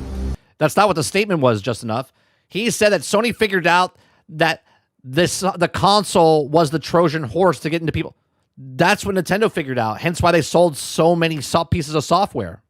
That's why they sold the console for cheaper, to get into the people's houses so they could sell the software. Hence the video that we watched yesterday, even when Sega was talking about it, they said this is the Trojan horse. They literally said to get this in the we would make no money on the consoles and make money on the actual software. Hence why Sega tried to team up with PlayStation before PlayStation made PlayStation. Without further ado, let me introduce to you the next generation PlayStation technology. Even before Sony launched PlayStation 2, they were just creating this perception of inevitability. PlayStation 2 was the next big thing, and anything in its way was going to get crushed. Sounds familiar today, doesn't it? They said our new PlayStation is so powerful that it's going to replace the PC. Sony was... Here we are in 2026, and consoles are trying to become PCs. Interesting. Or cloud, whichever one comes first. Showing a slide at trade shows and to our customers of a future home that was full of PlayStations and didn't have any PCs in it. Which was like... Roadkill says, what's going on? It's my birthday today. I'm 40 years old. Time flies. Well, welcome to your 40s. Happy birthday.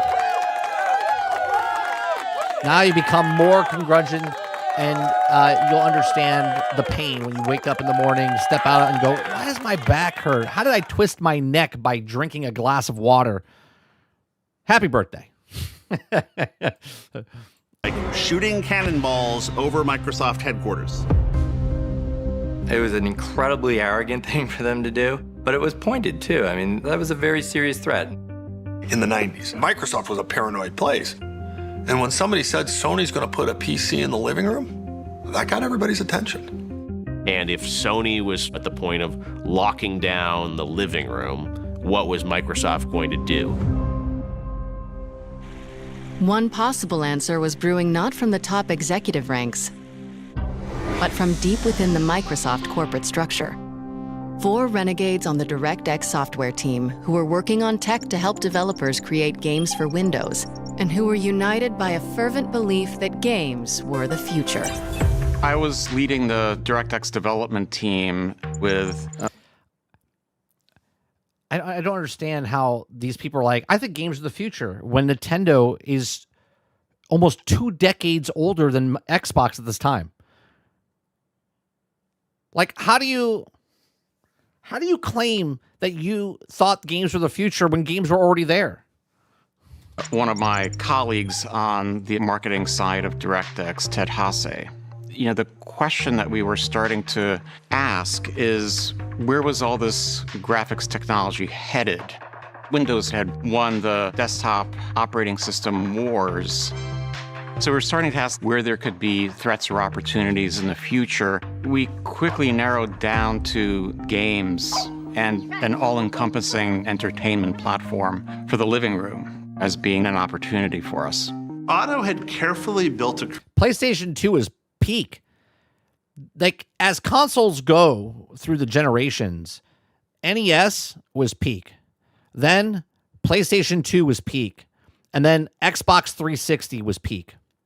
Right? Like, these 3 consoles, 80s, 90s, 2000s, okay, were peak. There were so many games on Nintendo, so many games on PlayStation 2, and so many games on the Xbox 360. Career at Microsoft, and he had already taken a risk because Otto could have been an important programmer in a legitimate Microsoft group like Windows or Office. Instead, he chose to be in this DirectX group because he was passionate about graphics. Ted and I both had folks on our teams we felt could bring some additional brain power to the conversation, including Seamus Blackley. How do you describe Seamus?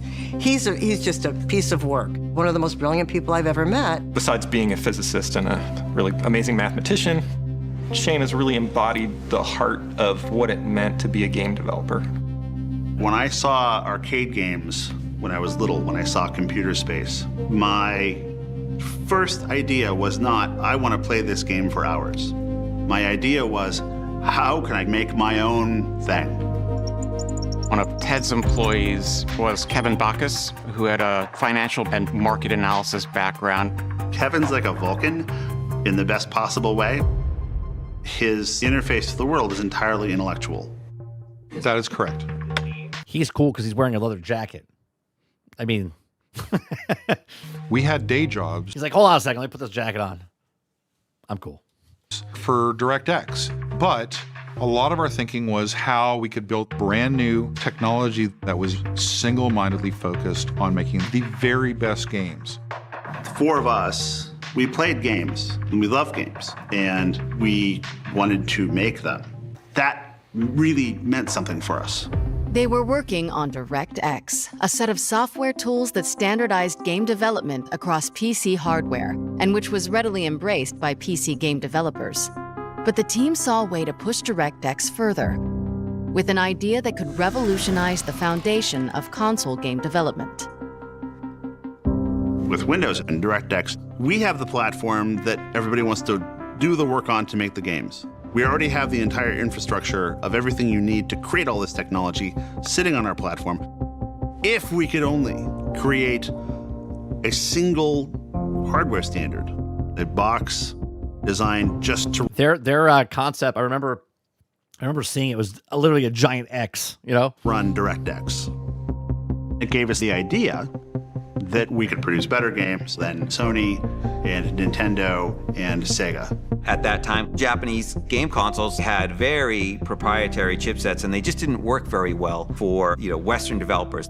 The instructions on how to use it would be in Japanese. What the DirectX group was proposing was, there's a better way to do this. We're going to use PC architecture that you're familiar with, which is just going to work out of the gate, so they could spend more time crafting. It sounds like Todd Howard. It's just going to work. 16 times the details. It's just going to work. 1,000 planets. It's just going to work. In building their games. They had an incredibly developer-friendly story. You already know how to write these games. If you've written them for PC, you can write them for console as well. That message is pretty powerful. Fucking playing Grand Theft Auto right there. PC, you can write them for console as well. I played that game so much. It was so much fun. This is before we know what Grand Theft Auto is today. That message is pretty powerful. For us, this was about advancing the gamer's interest and the game developer's interest, which would advance Microsoft's interests. So we decided that this was the right time to try to build support for the idea of Microsoft building a game console. At the same time, nobody ever believed that Microsoft would actually have the audacity to attempt such a thing. The four of us, we were on a journey to get support for this crazy idea around putting a DirectX-powered box in the living room to deliver interactive content. And here we are, where they're trying to figure out how to make the box into an actual computer and then sell that to you now for the next generation.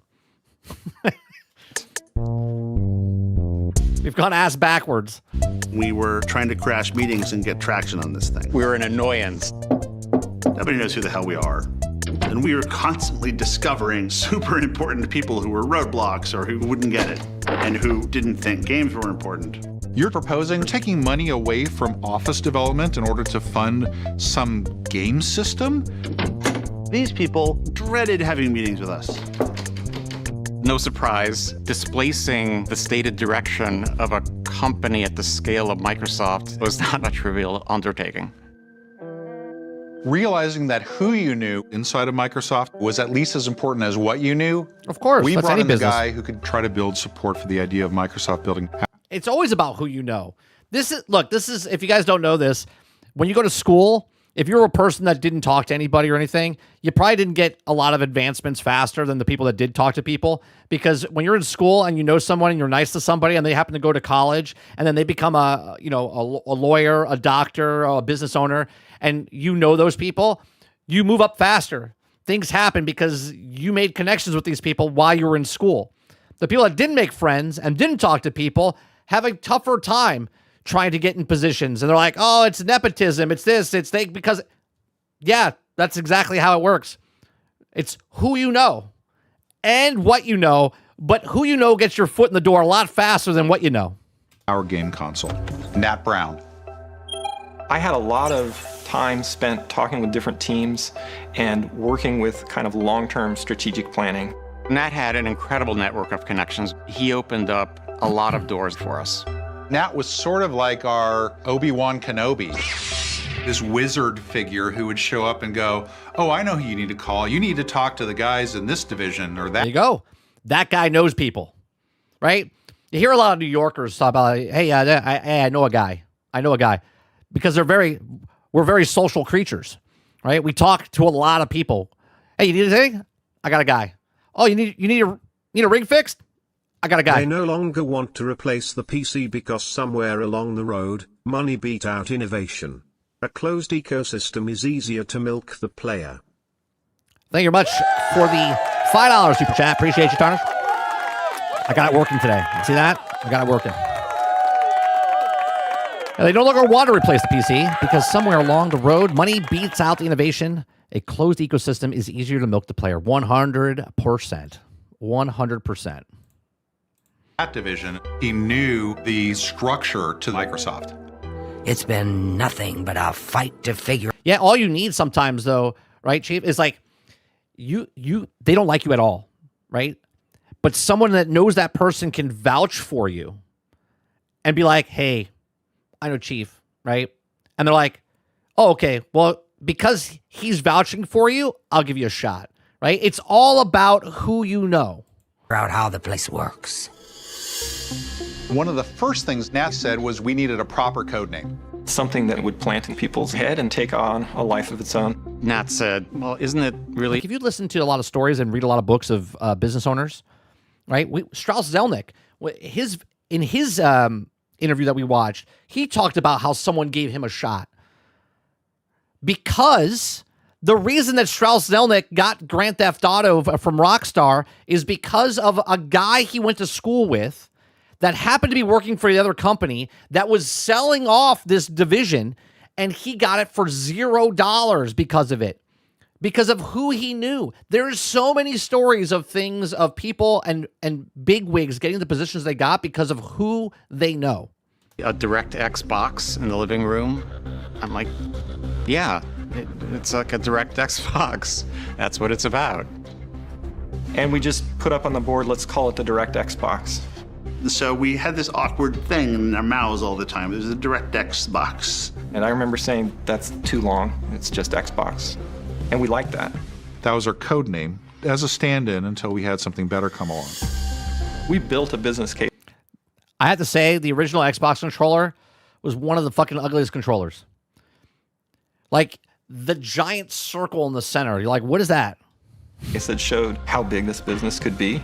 To get buy-in on that, you have to distribute it. You have to go socialize it. My trick was getting our stuff in front of executives to make them say, I want to understand this business.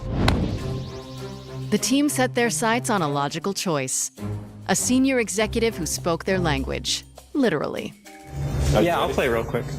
Ed Fries was a Microsoft lifer. He joined as an intern.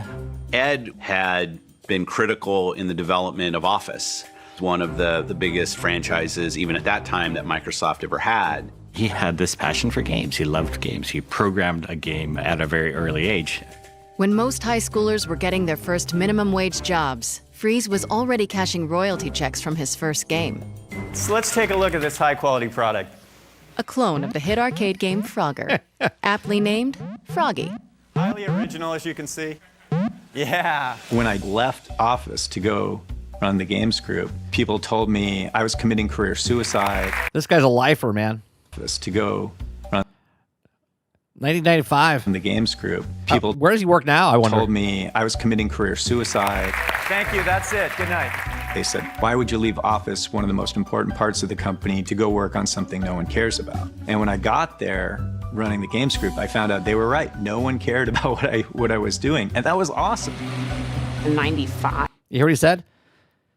Nobody cares what he was doing because nobody cares what you did. They want to know what you're doing now. The games group was really small. It was like 20 people in a lot of these tech I would love to get Laura Fryer to talk to her. I would love to pick her brain. companies. There's not as much respect given for those other disciplines. Microsoft at the time didn't care very much about games. I think we were just more of a hobby. We were gamers working in like the bowels of some Microsoft corporate building. Our goal at the time was to push Windows as a gaming platform. I always felt like I was doing underdog stuff, and that's actually what I really enjoyed. I enjoyed trying to bring Microsoft. Sam, thank you very much for the 1,000 joules. Appreciate it. Appreciate the free bits. That's what they're called? I think they're called joules, right? Bits are Twitch, joules are over here. Same shit. Appreciate you. From behind in PC games. After Windows 95 launched, we had to wear these t-shirts that said Microsoft knows games. You know, it was obvious we didn't really know games, otherwise we wouldn't have had to put it on our shirt. Very true. Yeah, very true. You know what I mean? Choose your favorite form of world domination in You can call it bits, I don't care. Age of Empires. But after a couple of years, we launched Age of Empires. It was kind of crazy what a fascination that game became. And it was one of the signature PC strategy games for years. That was actually a huge success for us. And we started to do some acquisitions, and we were growing our publishing business. As we started to ship more quality games, we finally got to the point where we were respected in Microsoft, and people were like, okay, Microsoft actually does know what it's doing when it comes to games. Ed took a broken games business and fixed it. It's always the hardest to get the first couple because because you're trying to sell someone and they don't know what the fuck you do.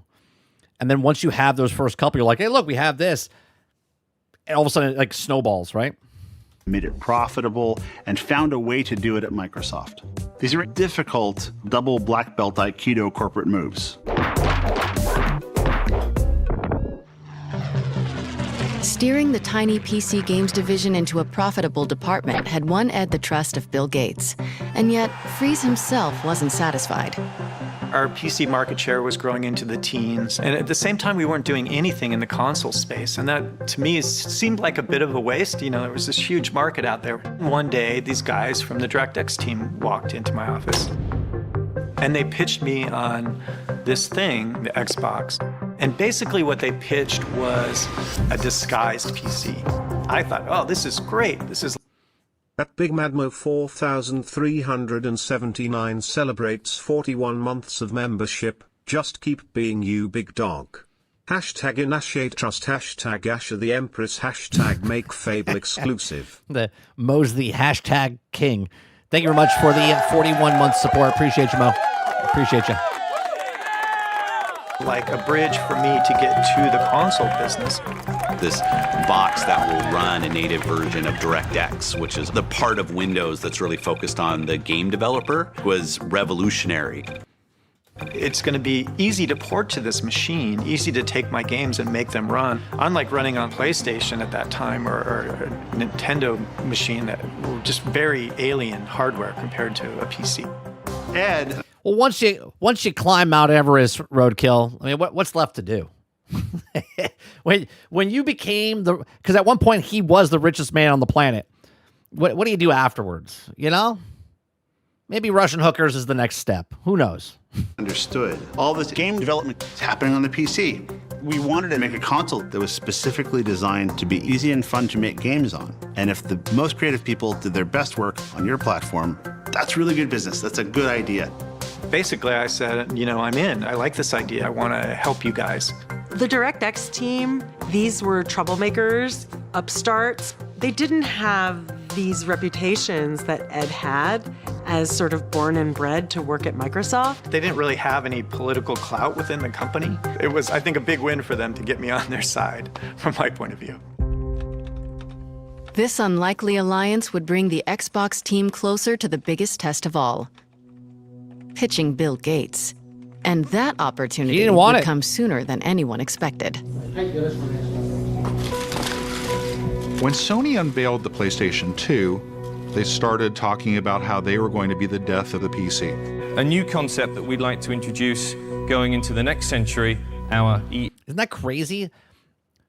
1999, they said it's going to be the death of the PC, and yet PC market has grown exponentially over the last 25 years, right? And now, more people, because of digital, more people will go towards PC than get the next PlayStation 6 or the Xbox. the emotion engine. It was like, what a great name. Holy crap, an emotion engine. In our new CPU architecture, significant. I still have it. It's right here. It's peak. One of my favorite consoles of all time. Outperforms even the fastest Pentium 3 architecture that's in the market today. They showed beautiful fighters, models twirling around. They showed 1,000 delicate rose petals falling from the sky to show just how many polygons, just the raw math that this behemoth of a device could process. And guess what? It's got the power of 1,000 suns behind it. For Microsoft, that really crystallized what the stakes were. And Bill asked the DirectX team to do an analysis of these claims that Sony had made. As you can imagine, getting on Bill's calendar was next. Yeah, the Sony PlayStation 2 will probably fall within the next 5 years to the Switch 1. Just because of how many consoles it's sold since that came out. When did the Switch come out? 2017? So it's been out for almost 10 years, and it's like 4 million behind the PlayStation 2, which came out in 1999. So impossible. I felt a huge sense of pressure to make things happen and make them happen quickly. Otto and Seamus provided a fantastic breakdown, very technical, what the emotion engine did and did not do, which claims were true, which claims were exaggerated. And at the end, they very audaciously slipped in a little mention of the fact that, we could build To win against Sony, we need to exploit the trends already present on the platform. Console too. And we put together what we thought at the time was a pretty compelling argument. Gates had been curious about the viability of a Microsoft console, but it wasn't until mid-March of 1999, just 1 week after the formal announcement of the PS2, that the possibility was finally starting to percolate amongst the company's elite at its annual leadership retreat. Semiamu was Bill Gates' annual Think Week to think about strategically what sort of projects did they want to greenlight. One of the programs that you do at this 3-day offsite is a idea generating effort. We all sat in a room and people could propose a topic for a breakout. We would write down a question and we'd stand there with our question in front of us. People moved around and everybody voted what topic. What if Sony joined the forces with the cable and internet companies to box us out? Do you see the mentality? Do you see the mentality? And then what did Xbox do after the Xbox and Xbox 360? They tried to merge with the cable companies and take your games away from you. And this is why Xbox is in the position they are in today, because of the choices they projected back when they were making the original Xbox, and then make their vision 10 years later when they came out with the Xbox One, okay? And it failed them. And yet now here we are, 10 years after that, okay, of the Xbox One coming out and PlayStation saying, hey, that's not what they're going to do. And PlayStation's doing the exact same thing that Xbox wanted to do during the Xbox One era. And everyone's okay with it now. Pick they wanted to work on. And the question I wrote that year was, what if the cable companies like AOL and Sony all got together and they all pooled all the subsidies that they were paying to acquire customers? They could put out a box for free because it'd be so ubiquitous and so highly wanted. That's all I said. If they could get it into the home as a game console, it would be like the comet that hit the Earth and wiped out the dinosaurs, meaning the Windows. I agree. Microsoft hasn't been smart about it. Is instead of innovating and trying to copy Sony's moves. No, Sony's literally copying Xbox's moves, what they did for the Xbox One era. That's what's happening right now, Aaron. What are you talking about? Xbox, during the Xbox One era, tried to make it a cable box, right? And try to make it where DRM and you didn't own anything. And now Sony's doing the exact same thing by not making physical copies anymore. They're doing the exact same thing that we didn't like what Xbox did 10 years ago, 13 years ago. PC. I got a big line of people behind me on that one, including Bill, and off we went to start talking about it for a couple hours. And so we had a sort of a 2-hour thrash on pros and cons of video game console. What was the state of play with Sony? And coming out of there, Gates just called it. He wanted me to look into what we should do about it. Thompson. I think I know that convention center. He wanted me to look into what we should do about it. Thompson's big question resonated with Gates, and a call went out to the entire company looking for anyone who could answer. It was sort of an all-points bulletin to senior managers all over the company saying, anybody working on any of this kind of stuff? And so in March of '99, the DirectX team and every other group in the company that touched games in any way was brought together for a meeting to talk about whether we should have a comprehensive games strategy for the entire company. We took that opportunity to say, listen, not only do we have a perspective on this, we actually have a presentation, a PowerPoint deck that we'd like to share with everybody that says what we, the DirectX team, think the company should do. And obviously that created a great stir. Hold on, I want to read some of those. I want to read some of those. We took that opportunity to say, listen, not only do we have a perspective on this, we actually have a presentation, a PowerPoint deck that we'd like to share with everybody that says what we, the DirectX team, Is this think the actual building Windows entertainment platform? Okay. should do. An impressive that we formed district product group. Okay, the group is defined a reference platform by creating a group Microsoft position. And obviously, platform stagnation. Windows entitled development of on wane. Customer software revenues flat. Okay. Sony and PlayStation 2 has industry buzz. Want to dominate traditional PC activities. Trying to niche PC for PowerPoint database. Macintosh, Linux, and Java trying to platform Intel. Always unknown quality. Sun, Apple, 3D. Others looking to fill the void. Obviously. Legacy driver issues. Biggest customer developer completely may not be able to deliver complete compatibility while addressing. Making great entertainment platform may require compromising features required by some other application classes. That created. This is console games are eating into PC software sales, taking away ISVs and hindering PC penetration. Consoles also have unique attributions will also enable them to succeed with customers where we fail, and PlayStation 2 is a huge competitor. Video games had strongest growth in 1998, stealing shares from two PC market segments. Revenue grew 3 times fast, 37 as computer games, 9%, educational 1%, software markets combined should generate $12 billion in 2001 versus $7.9 billion today. A great stir at the meeting. Nobody was expecting that. But it was a great surprise to us to find out there were other parts of the company that had aspirations of doing the same thing. I was running a team in what was known as the Windows CE group. Windows CE was an operating system designed to run devices like handheld computers or even game consoles via a partnership we struck with Sega around their last game console, which was the Dreamcast. We had a pretty capable hardware team. Some of the guys in that group had worked at 3DO. Have you experienced the awesome power of the Panasonic Real 3DO system? And that was a legitimate game console, albeit one that was not a success in the marketplace, but it was a legitimate console play. Together, we had the hardware expertise, and we had a proposal for what Microsoft should do next in the console space. Obviously. These guys think they know how to make a game console and that they should do it instead of us. We opened the door and Bill's interested in a game console, so now they're going to edge us out and they're going to step through the door. They were funded, they had a name, they had leadership, they had executive support. Their argument was, we already know how to do this. What do these kids know? Go with us. You got to remember, these guys were much younger. You know what I mean? If they're 50 today, they were in their late 20s, early 30s.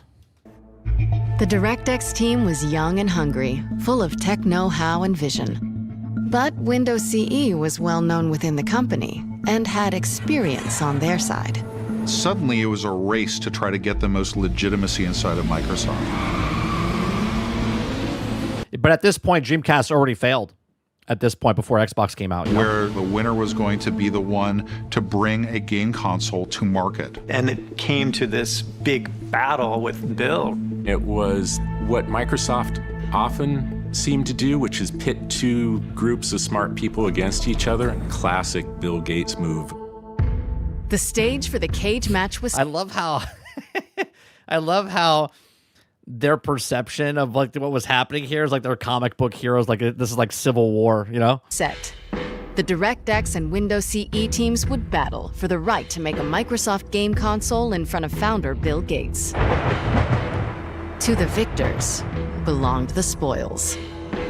Having Bill in the meeting was always a fantastic thing, as well as increasing the tension at the same time. Somebody's confused. Somebody's just not thinking. He was legendary. If you went in and you're full of shit, you get shut down. No, you don't understand. You guys never understood. You never understood the first thing about this. I wonder what he's obviously I know what they're setting up the context as, but I wonder if this is the actual context of what was happening in the meeting when he's yelling at him. So, we tried really hard not to be full of He is brilliant, but it was a very aggressive, male-dominated culture. Oh, here we go. Here we go. Lots of expletives, super, super smart. But man, if you said something stupid, Well, I'm done.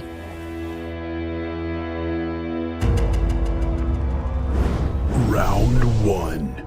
From my group's perspective, Dreamcast was a one-hit wonder? What are you talking about, Aaron? Sega was around for almost a decade and a half. They had the Master System, Sega Genesis, right? What are we talking about? One-hit wonder. felt good. We thought they didn't really understand the console space, so frankly, we discounted them a little bit. Ready? Fight. We proposed something that aligned very much with how business was done in the game console market as it existed. Mr. G says, does Bill Gates have an ego? I mean, he's the guy who runs the entire business. Even if he doesn't have an ego, people would, I think, say he does have an ego because what he says goes. You got to meet the market where it's at. The WinCE guys were sort of like preaching the model, but the model isn't very interesting. In their pitch to Bill, as we're sitting there horrified, they're basically talking about recreating the 3D or making a game. The funny part is that Panasonic was in the gaming market. And nobody fucking remembers that. Console similar to everything else that's on the market. And we're like, you don't enter a market and copy what the competition does exactly. You enter a market to disrupt it, to do stuff they can't do. Windows CE presented, and they talked about this device and blah, blah, blah. And then the DirectX team got up and presented this vision. I love how they made it into a Mortal Kombat game. For Xbox. There were two things in our plan that we thought absolutely critical to the success of Xbox and games on Xbox, which had never been done before on a game console. Number one, a hard drive that would be important not only to save information about the player's state and what accomplishments they had done, but also so they could store large amounts of data somewhere and be able to access and change that over time. I remember there was a big debate about should there be a hard drive in it or not a hard drive in it. We were the not hard drive folks. We didn't see the benefit of it. The second component that we thought was absolutely critical was Ethernet. The Sega Dreamcast was basically... I mean, I played SOCOM on the PlayStation 2 with dial-up. The first console in history to have any kind of online component to it. But theirs was dial-up internet using a modem. That was the technology of the time. We realized that that was a short-term solution. What we wanted to do was to point towards the future and integrate Ethernet and high-speed broadband internet to the television set. We wanted to bet on the future rather than on the present. The ability to connect machines to each other and to the internet was a core part of the DNA.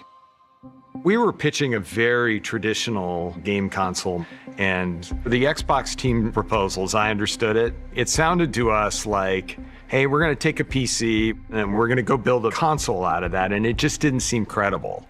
It's just not the way the business worked. Final round. 5. These two groups came at the idea of building a game console in very, very different ways. So this meeting got really contentious. We have to watch these guys like on our plan and tell us it's not going to work and talk to Bill about how game consoles really work. I'm waiting. I'm like, come on, Bill, kill him, shut him down. They're full of shit. He doesn't do it. I wanted to see the Bill Gates of old. I wanted to see Old Testament Bill Gates, the guy that was famous for throwing people out of meetings and telling them never to come back and telling them that they're the dumbest person in the company. To my horror, Bill sat back and stroked his chin and was very thoughtful. Bill said, well, I think both teams raised some good ideas. But he didn't seem really that impressed. In front of that audience, we realized we had to bring out every stop. The guys from the DirectX side knew that you don't go to a Bill Gates review without showing something really spectacular. And so leading into this meeting, none of us had slept for like a week. We made this little device that had relatively old PC technology with a game console-like case on it. And we modified Windows with a hack that like tears open a hole from the bottom up and exposes the hardware. It was a bunch of PC components and a game controller and, you know. That's how shit gets made.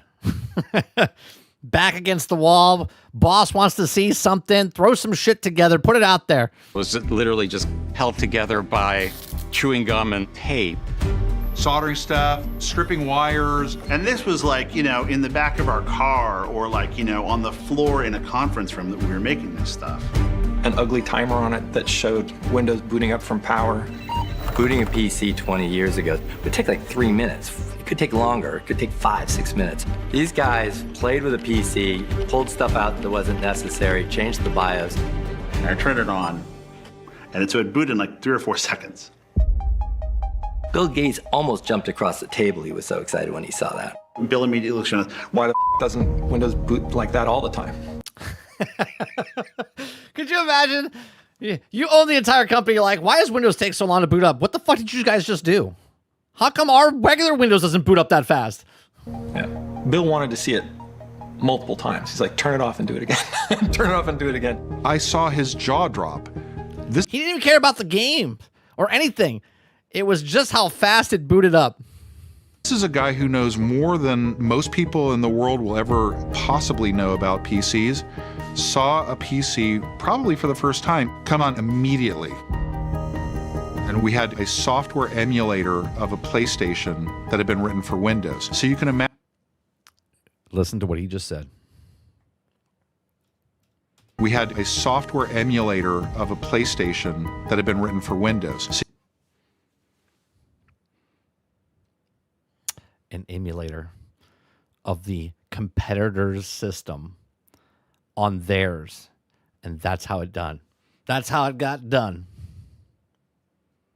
You can imagine the executive's surprise when we took a PlayStation disc, stuck it in the Xbox prototype, and immediately Tomb Raider came on screen.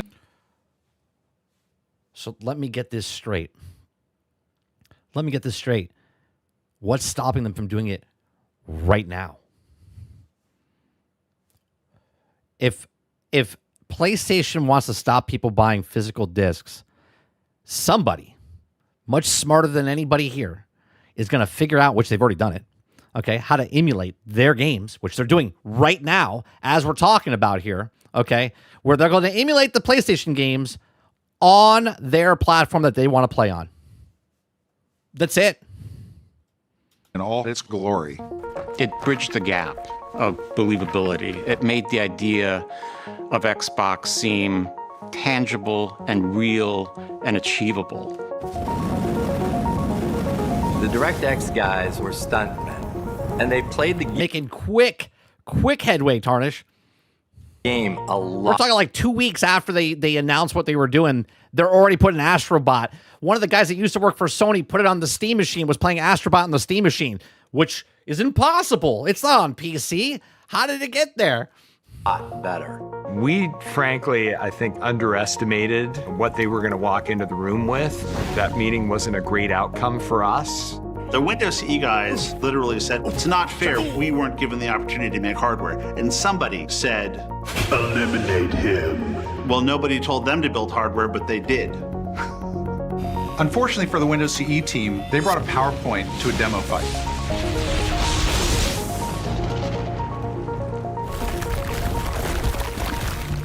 Looking back on it now, I really do think that Bill looked at us and saw some aspect of himself or the early days of Microsoft, and that's what he thought was going to work. That's pretty interesting to think that, right? He saw himself because the story of Bill Gates, doing exactly what Steve Jobs did, busting their ass, young guys trying to make it.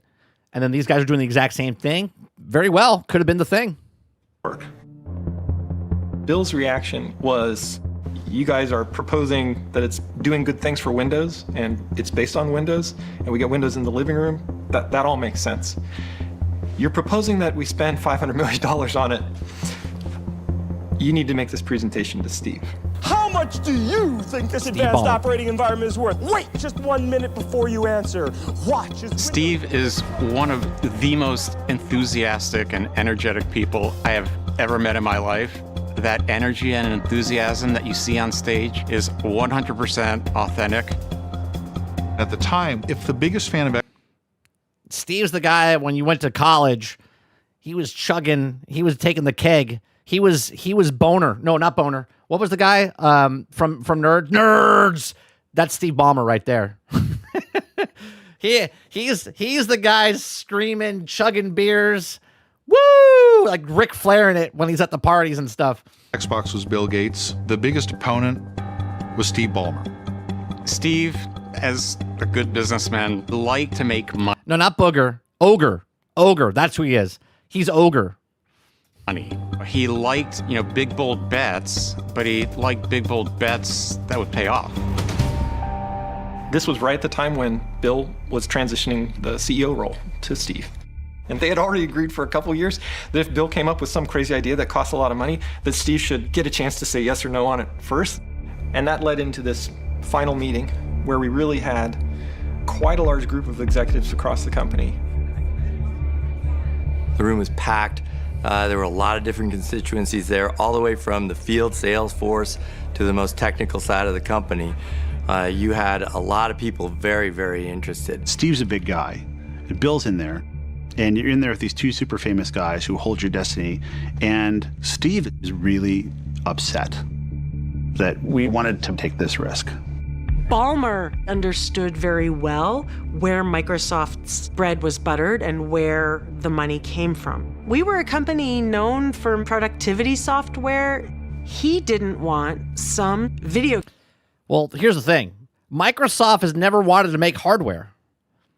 They know how much money goes into it and loses it. Microsoft wants to go digital. They want to put the Xbox app on all things. They don't want to make hardware. They never wanted to make hardware. Game, or even the fact that we made video games, to threaten the very lifeblood of the company.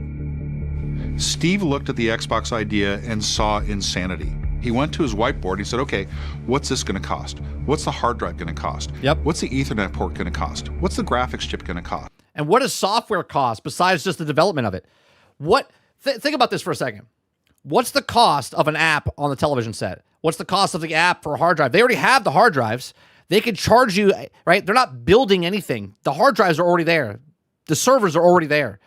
The streaming from the internet is already there, right? You don't need to put Ethernet ports or anything on anything because other people are doing the work for you. The television sets, the mobile phones, the laptop computers, all of this stuff, right?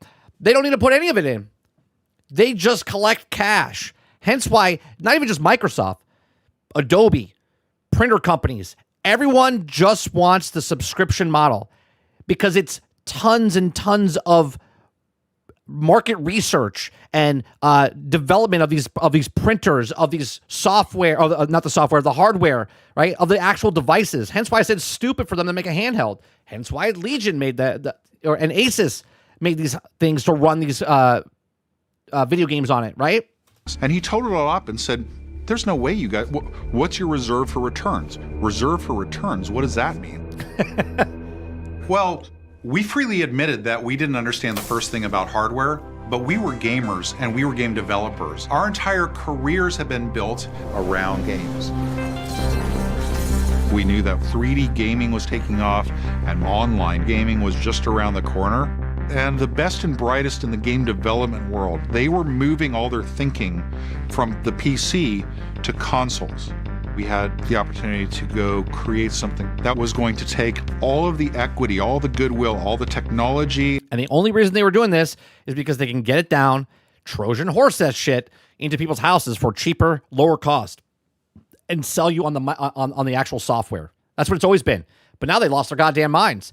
Now they're trying to charge you PC prices for the console 6 years into the cycle when they didn't cost that much at the beginning. And all of the programming tools that had ever been created to make Windows applications and carry it forward to the living room. And that was the product that we were proposing, Xbox. Looking back at that moment, what Steve and Bill were seeing was the future passing Microsoft by. You know, Microsoft was thought of as... He's still with the company, huh? 2007? And I don't know when this video came out. A couple years ago, right? When did this come out? This is 4 years old. Passing Microsoft by. You know, Microsoft was thought of as this dominant company of the era, but success or even survival was anything but preordained. If Microsoft didn't grab this opportunity, that Microsoft would be on the wrong side of the future of tech. They made everybody step back for a second and think. The console business was something that we needed to seize. I think that was where... That's a false statement, Aaron. That's something that you're saying that you don't know anything about, and now you're just making a blanket statement that people that emulate don't own this stuff. Bill and Steve realized that they needed to move forward with Xbox. An incredibly electrifying moment. We'd finally convinced Steve.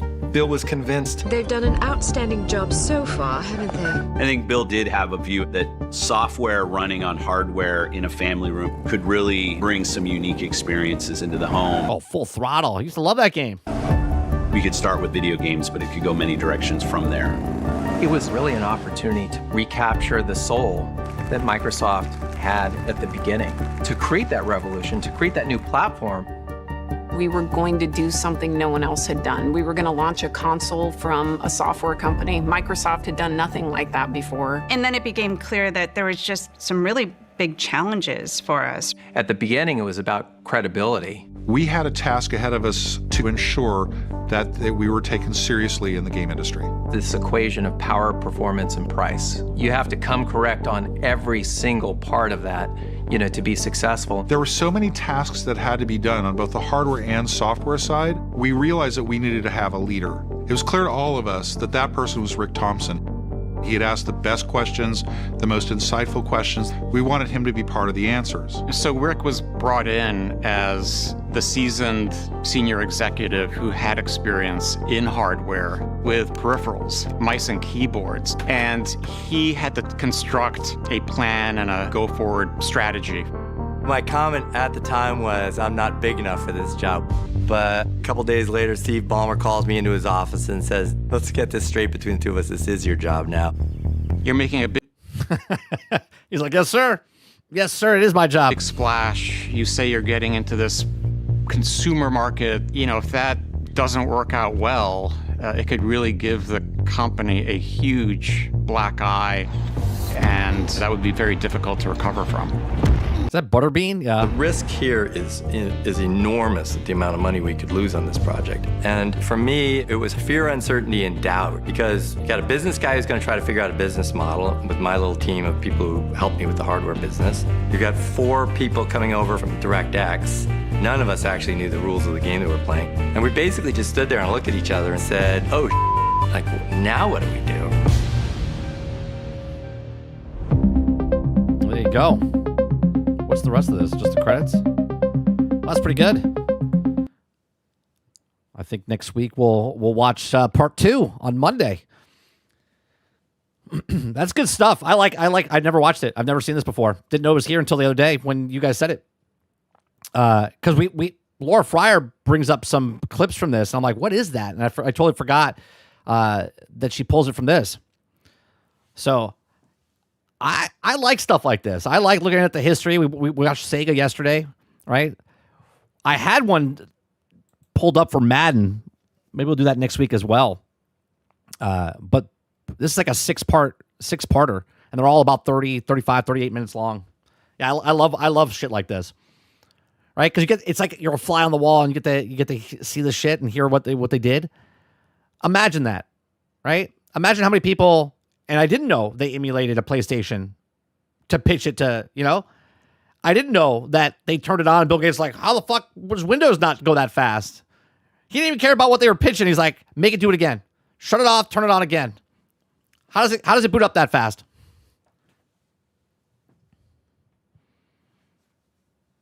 History of Atari would be interesting. I think there is one. It's not a very long history for Atari.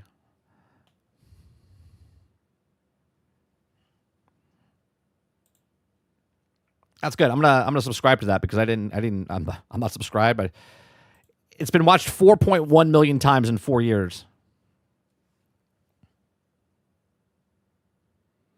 Someone even said you should put this on the TV. Even non-gamers would probably find this fascinating. 100%. I love stuff like this. Chapter 2 is the story of Xbox. Chapter 2, the Valentine's Day Massacre. How long is that? That's 39 minutes. Yeah, we're not doing that today. Let's see what else is happening. That's good stuff.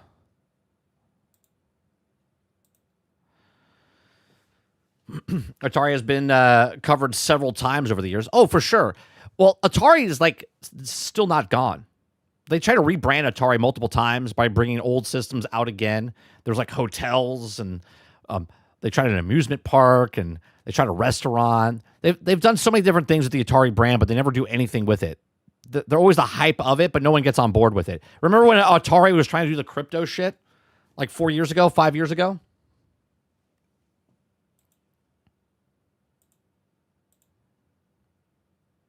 That was funny. I was like, seriously? Let's see what's happening on Twitter. Oh, Wolverine's opened up. Wolverine Rage Tears of Combat explained. Okay. Is there preview of VGC went hands-on with Marvel's Wolverine and spoke with the game's director to discuss the Insomniac's latest game and Weapon X Factor. All right, let's see what we got here.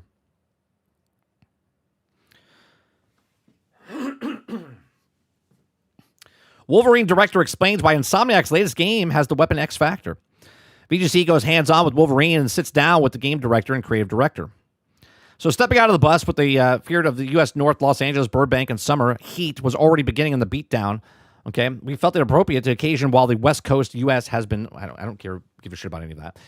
Later this week, the studio leadership will be heading down for a few hours to South San Diego to showcase Wolverine at San Diego Comic-Con as one of the convention's much hyped Hall H panels. While the team was also no strangers to San Diego Comic-Con, having developed 3 other titles under Marvel umbrella, crucially Wolverine. It says, at the heart of Spider-Man, every decision followed down, and can also be delivered to an authentic experience where you feel immersed in a particular character. We took that same philosophy to Wolverine, and we know we want to deliver the ultimate Wolverine game.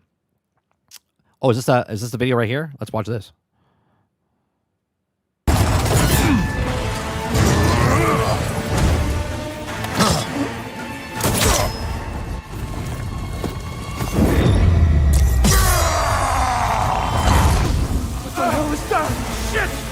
We recently got to go hands-on with Marvel's Wolverine at Insomniac Studio.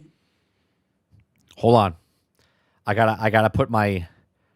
He's got a heavy accent. Not making fun of him. I just gotta get in the state of mind to really concentrate to listen. Okay, here we go. In California, and here are 5 things we've learned about the game.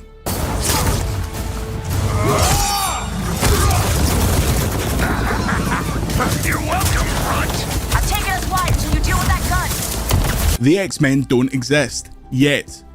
While Jean Grey is present and a major character in Marvel's Wolverine, the X-Men don't exist. He's got a thick one. He's got a thick accent. In this universe. While any comic fan will jump to the logical conclusion that you don't introduce... I don't have a PlayStation. I'm not buying it because I don't like the game. Love Wolverine. I'm not really liking the way Wolverine looks. Just my 2 cents. Not that it matters. I don't have a PlayStation. I'm not buying it. Jean Grey and the other mutants without eventually leading to the iconic team, Insomniac is keeping tight-lipped about where the franchise will go. Mystique also plays a key role in the game, but it's currently unknown if any other headline mutants will make their appearance in the first iteration of this character, though Sabretooth is present and correct. You can also play an arm wrestling minigame against Sabretooth in Marvel's Wolverine. Does he have a piercing in his tongue? Is that why he sounds like that? Like he's like slapping his tongue. Here to grace me with your presence? You took the top shelf whiskey. Earn it.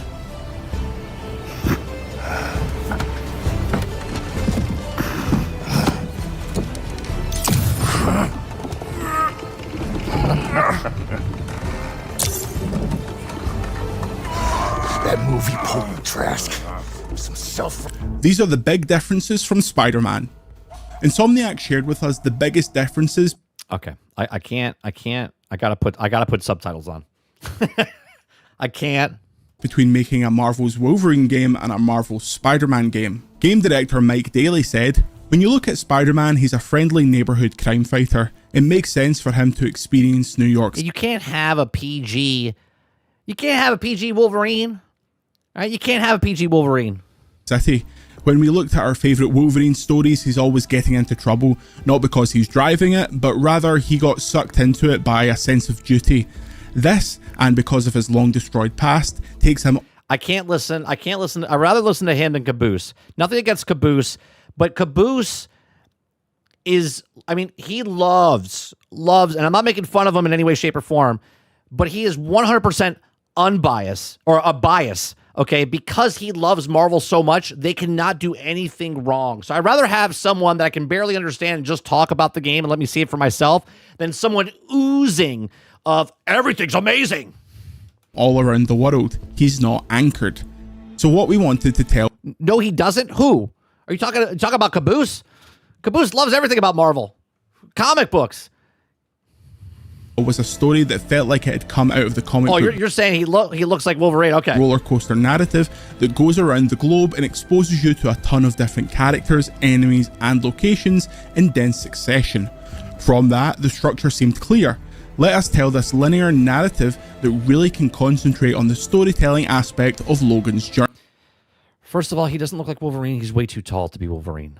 I understand the actor, okay. Hugh Jackman is also tall, okay. I'm just letting you know, Wolverine's a short guy. Now, I understand why they made the actor tall, because it's hard to find someone that looks like Wolverine that can make look like Wolverine without CGI and whatnot and make him short. But Wolverine's a short guy. So you'd think in a video game they would make him short because that's what Wolverine is. Marcus Smith, the game's creative director, told us, "In terms of what Mike said, we're basing it off how do we embody the player fantasy. Obviously web slinging is very important to Spider-Man, open world makes perfect sense for that in a grounded New York City. But you do play missions in that game, and I'd say the philosophies of the mission..." I do like the destructibility that's happening, right? I do like the violence that's happening as well. I mean, again, you cannot have a Wolverine, a game like this with no blood.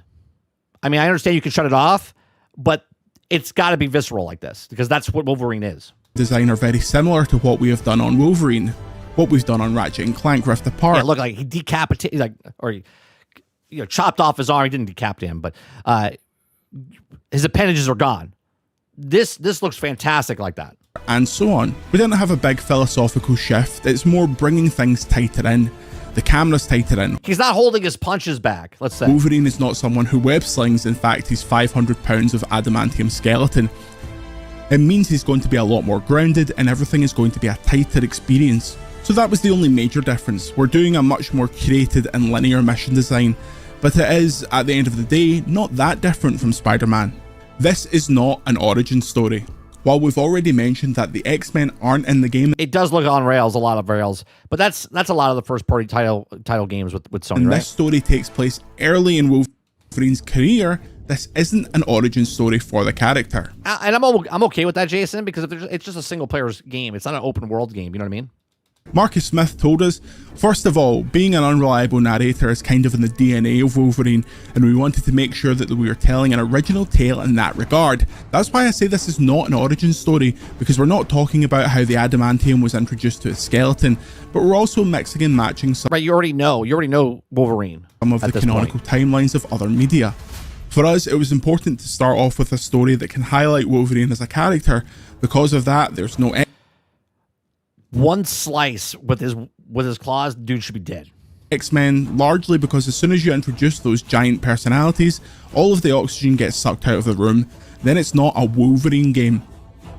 What did he say? What do you mean by that? Highlights Wolverine as a character. Because of that, there's no X-Men, largely because as soon as you introduce those giant personalities, all of the oxygen gets sucked out of the room. Oh yeah. Then it's not a Wolverine. Well, they have Jean Grey in it. Game. So what is going to make the best Wolverine game? We started with kind of a greatest hits. What are the things you think of? We know we're going to have certain locations, certain characters, then we start building. What is the arc of the story? Paramount to that is, what does he know and how can he learn about these things through interactions with other characters? A lot of times we have characters that we really wanted to use, we thought made perfect sense, but then didn't fit the arc and kind of got phased out. Other characters come in and serve the role as facilitator to try and sort out some of the past, but it all goes back to what serves that narrative storyline that suits Wolverine as a character first and foremost. Mike Daly added, yeah, so Wolverine's character has so many... You know what I don't like about a lot of the... They did this with Marvel's Avengers. They did this with Guardians of the Galaxy. They did this now with Wolverine. Spider-Man is still pretty comic booky, but they've taken a lot of these comic book games and they've turned them into like realistic type of stuff. Like, I would have loved this game if it was more like Deadpool back in the day, or if this was more like Marvel's Rivals, like the comic style type of stuff. I really hate that they're taking all these comic books and trying to put them into like a reality of a real world, like they live in the world that we live in type of stuff. Sedimentary layers of lost memories. So as the story progresses, you know, it's kind of fun to peel back one layer at a time, and it's always seeming to get deeper. Initially when we open up, it's mentioned that he's left Team X. Why is that? It's a question we ask. We don't take too long to answer it, but it always leads into the next question. Like again, I've said this before in the past. Marvel's Avengers, if it looked like Marvel Rivals, like more of a comic book, it would have hit better. People are kind of turned off by the realistic type of stuff because it's fantasy, right? Comic books are fantasy. Okay. Obviously, Batman, cool. You make him realistic, like a Nolan type of thing, but everyone's doing that. Like Marvel makes him into the reality-based type of stuff instead of making it like a fictional where they can just do crazy shit. Why are the Hand here? Why is he familiar with them? What's the past there? So it kind of goes on that remembering the past as an omnipresent element of the story, but it just gets deeper and deeper. On top of that, we got to see the nightmare doors. These are physical manifestations of the character trying to work out what's going on with his memories. As Mike Daly puts it, it's him. There's a huge sector of people who refuse to watch or play comics and cartoons. That's not the clientele. You see how that works? The people that are fans, they're not making the things for. They're trying to find a clientele that doesn't give a shit about this stuff. That's the fundamental problem, though, Saint. Struggling to unlock what's hidden there.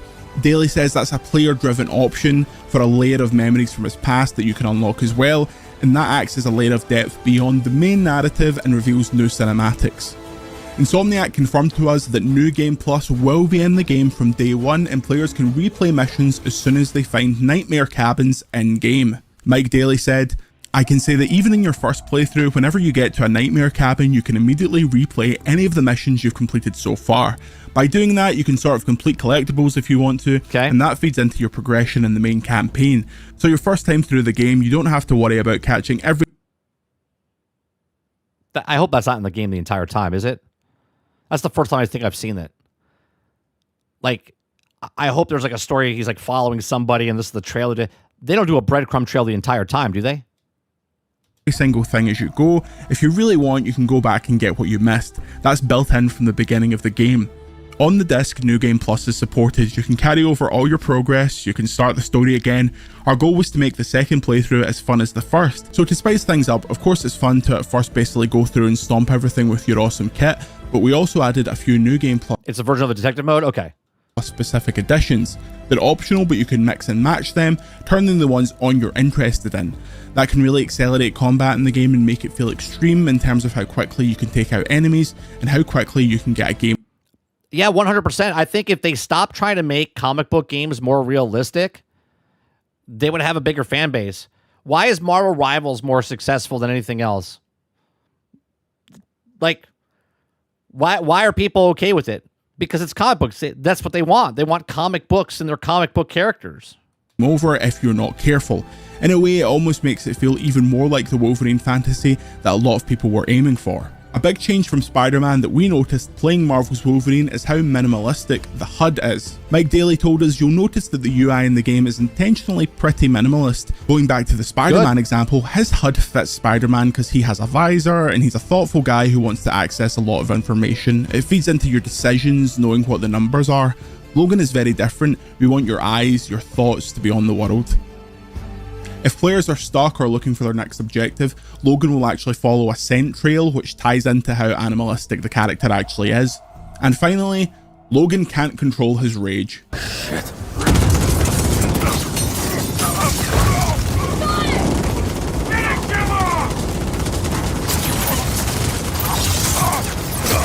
I think that's pretty cool. Hang tight, we'll draw their fire. Focus on the chopper!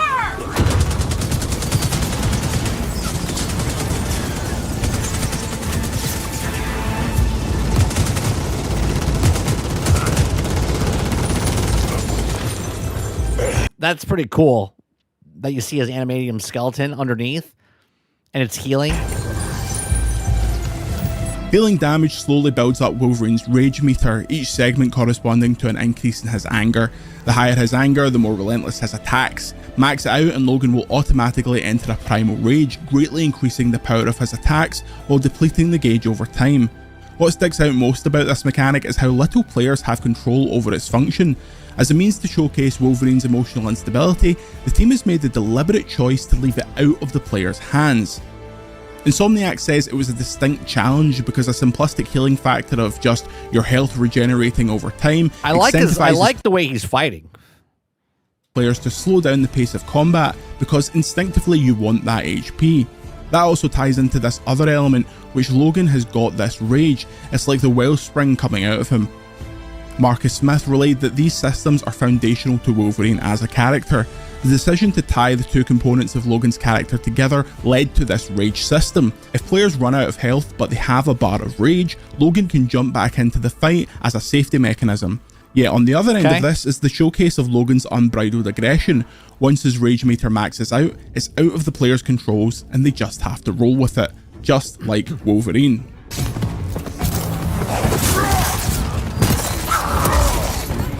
Yeah, the fighting looks good.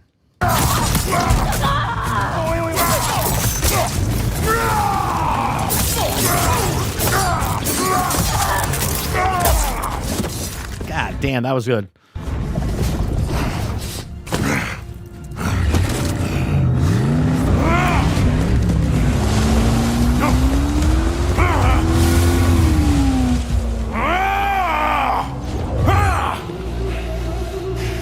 You gotta talk to Essex. They got Walter. I'm sorry. That's not Jean Grey. That's soccer mom. That is soccer mom retired 401k Jean Grey.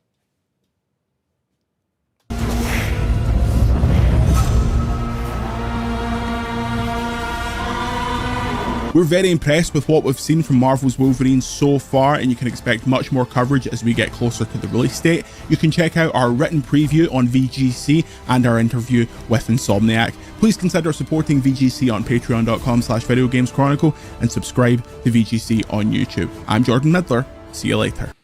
All right. I think visually, I mean, obviously the graphics look good. I don't like the art style personally. I like more comic book in my comic book games. My biggest complaint of Marvel's Avengers was it was too realistic looking, and it needed to be more comic booky.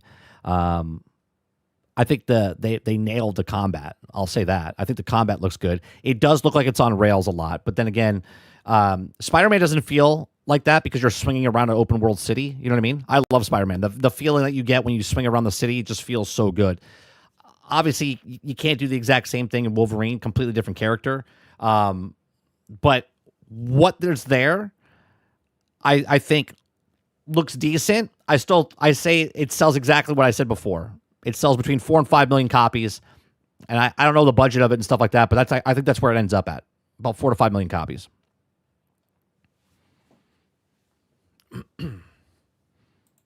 All right. Yeah, the character models, I don't like that they look... But think about this for a second. Take that exact game, right? You take that exact game and you put in this guy instead.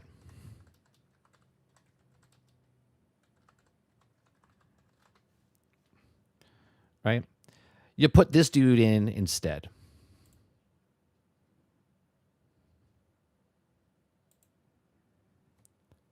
This is Wolverine. Okay? Short and stout. Angry as fuck. Okay? This is who you put in. You make that same exact game and you put this Wolverine in that game, it's fucking selling 10 times more copies.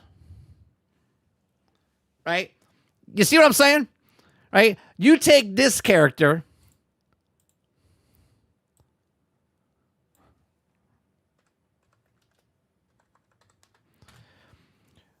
You take this fucking character and you put her in that game.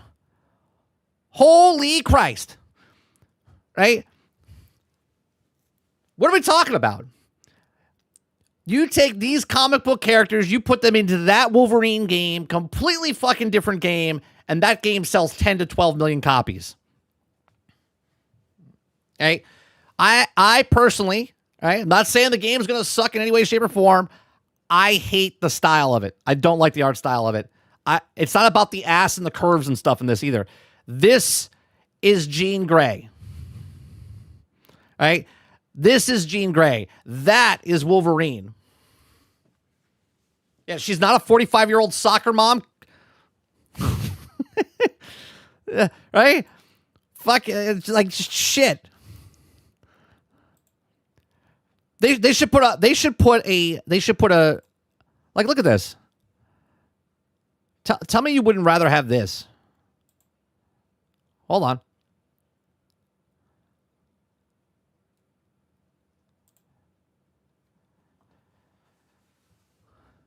You wouldn't rather have this. Right? This is not about being a gooner or anything like that. That looks awesome. That looks great. Right? I don't want to play reality. I want to play fantasy. I want to play Wolverine, and Wolverine looks like fucking Wolverine. I don't want Hugh Jackman Wolverine.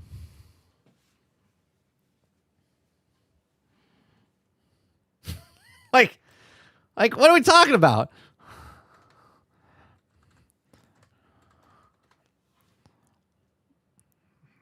Look at this. Look how short he is. Right? Short and stout. Angry as fuck.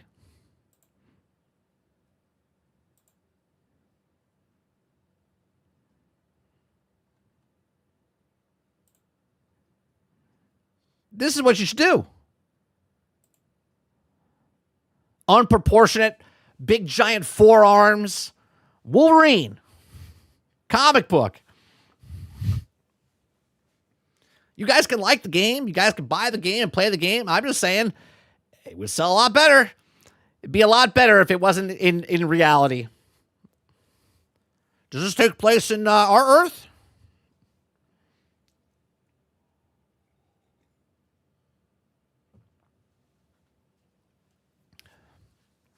I don't even think it's about jealous women.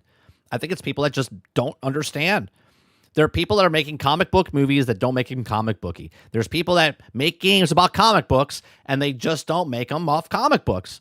The reason comic books are popular is because people like the way they are. It's just the way it is.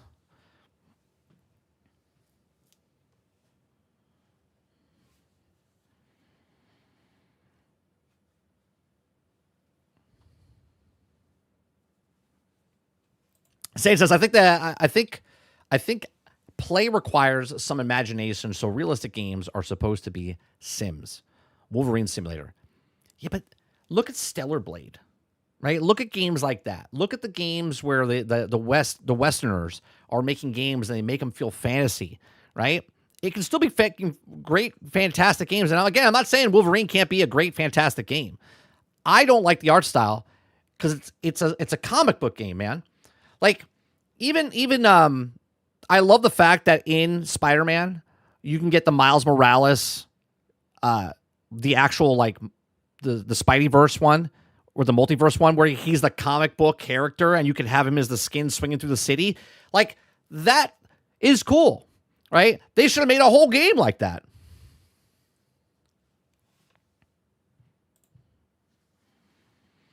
Most people that are writing games are people that couldn't even make it as an actual writer. So they went to games. Sure, I'm not even limiting it down to that. I'm just saying that they want to know, again, this could go on and sell 10 million copies. Will it? I don't know. Okay. But if you start making comic book games look like the counterparts in the comic books, they're going to be a lot better for you. They're going to be a lot better for you.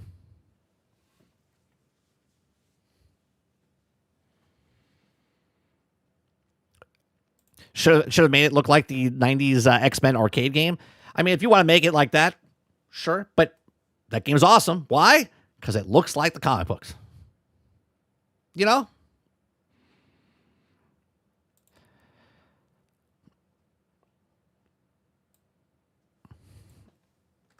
There was a game we looked at a couple years ago. Like, hell, just look at the art style from just this picture. Hold on, let me get the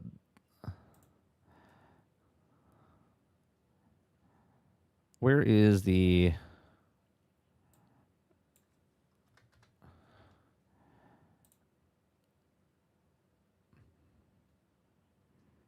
like, give me a game that looks like this, right? Like, give me a game that looks like is it too hard? I don't know.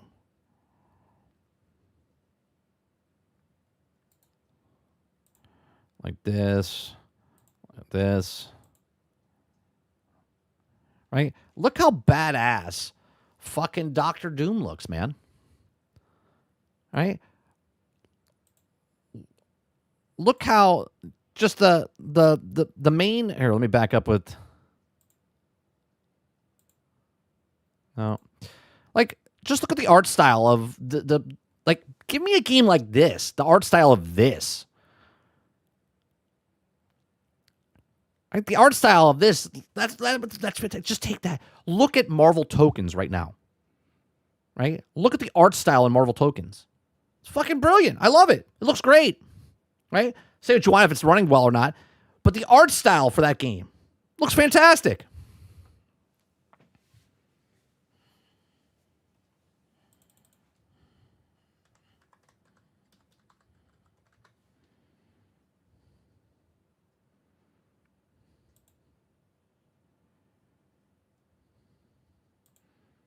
Here, we'll look at some gameplay. Hey there, everyone. It's I'll just mute it and we'll just look at gameplay. Right? Look at the art style of this, man. This looks fucking fantastic. Why? Because it looks comic. It's comics, man. That's what you want when you're playing comic book games. Look at fucking Hulk. It looks badass. Look at Deadpool. They look amazing. Tell me Marvel's Avengers wouldn't have been better in this art style. Tell me Spider-Man, the game, wouldn't have been better if it was this style. Tell me Wolverine wouldn't look better if it was this style. It's like, let's make it boring and dreaded.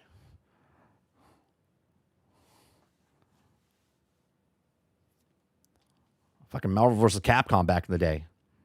Right? These guys get it.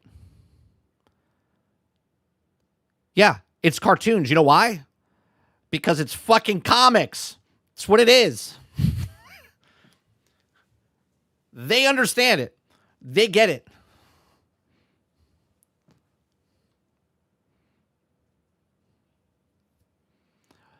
A million times better, but nah. Let's make everything realistic and Western mentality. I just don't get it. This is not about being a gooner. Like, look at Storm. She looks fantastic. Look at Magic. Look at Miss Marvel. They look phenomenal. The art style of this game is phenomenal. I'm not a big fighter guy anymore, but I would 1,000% get this game down the road just because of the art style.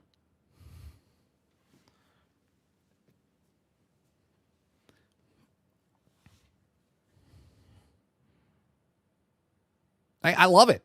This is why comic book games should be comic booky.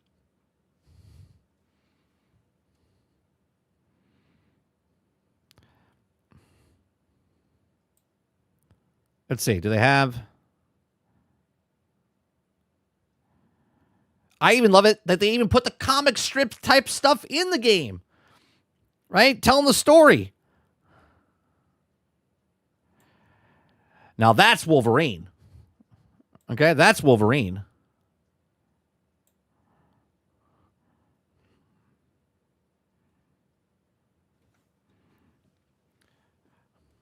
Let's see if they bring Wolverine in, and then I'll pause it on him.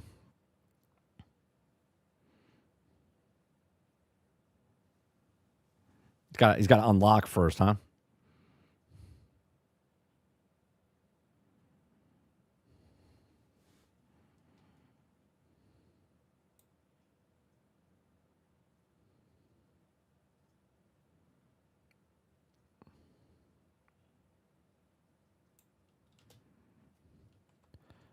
There he is. Look how sexy he looks. Look at that. Tell me you wouldn't fucking play the shit out of that Wolverine game if he looked like this. Look how short he looks. Look how short and fucking badass he looks. And then you're going to tell me that looks like Wolverine? Get the fuck out of here. That's Wolverine. That's Wolverine. You would buy a PlayStation, okay, at $900 to play a Wolverine game with that in it. 1,000%. Right? You would buy a PC to play a Wolverine game with that Wolverine in it. Look, is he as tall as Captain America? No, he's not. Look at his fucking thighs. Look at his arms. Unrealistic proportions. That's Wolverine. You guys can argue that Wolverine looks good or bad or whatever. All I know is I would buy that Wolverine game.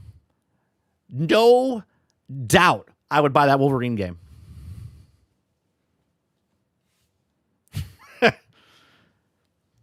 1,000% would. I bought Marvel's. Look, I'll do one more thing. One more thing.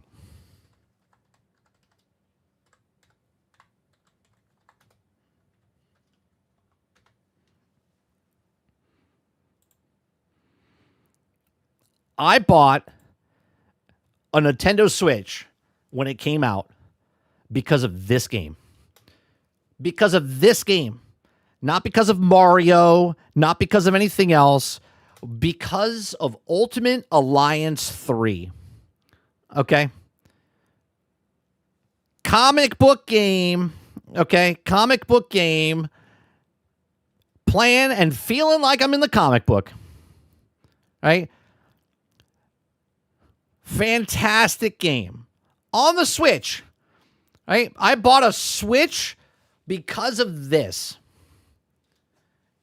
You put Wolverine in a situation like this, and even Spider-Man game, 1,000 times better, and people would play that game. Right? Ultimate Alliance 3. Great game. Only on Nintendo Switch. Wolverine wouldn't be as brutal if people would complain about being made for kids. Why does automatically cartoons mean kids? Why?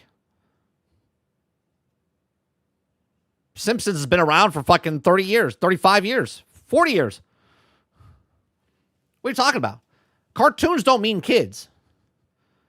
There's people that watch Airbender and all these other fucking things, right? There's Japanese animation shows. Akira is not for kids. Vampire Hunter D is not for kids. Right? Just because you're an adult and you're like, well, I don't like it. Well, the fans that liked comic books grew up with comic books, so they would like to play comic book games of their comic book characters.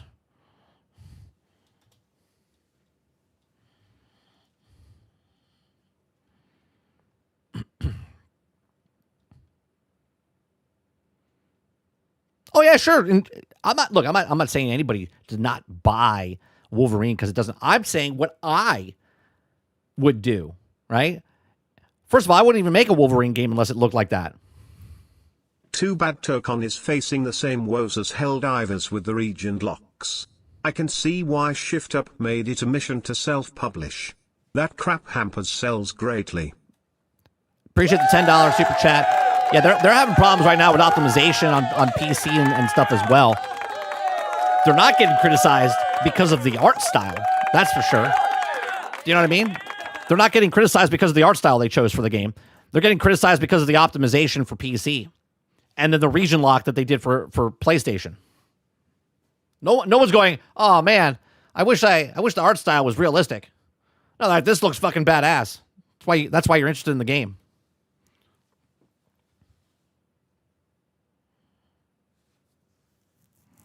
Comic books called graphic novels. You should look into those. Yeah. You know, maybe that's what I'll do. Maybe I'll put a filter on to make me look like a comic book character. Okay? That way I get all the fuddy-duddies out of here that want to look at realistic stuff. Just put a little filter on. Not a comic book character, just to make it look like a comic book off the pages. You know what I mean? I'm not going to do that. I'm not going to do that. All right.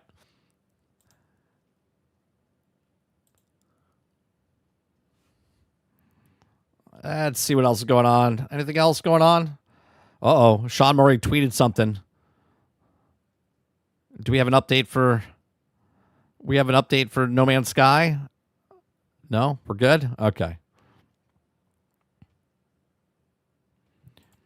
Every time Sean Murray tweets, I'm like, oh, another update. All right, we're going to be back tonight, 8 p.m. Eastern, for our 500th episode for Generation X Gaming. I know it might not sound big to a lot of you guys, but there's podcasts out there that don't last that long. Okay, there's TV shows that don't last that long. We've been doing it since 2025. We've had 11 seasons. We're in our 12th season right now. Okay, and we've had a lot of shows. Tonight, we're being joined by Greg Owen, Kingard, and Fake Wizard to join in. And it's not going to be a normal show because we're not going to cover like the news of the current, but we are going to talk about news stories. But since I have guests on, we're going to get more in depth and get their thoughts and opinions on stuff like that as well. So join us tonight, 8 p.m. Eastern, right here on 30NSG. Appreciate it very much. Hit the like button, hit the subscribe button. You guys have a great rest of your day, evening, or night. I'll see you guys tonight, 8 p.m. for GamingXG. Peace.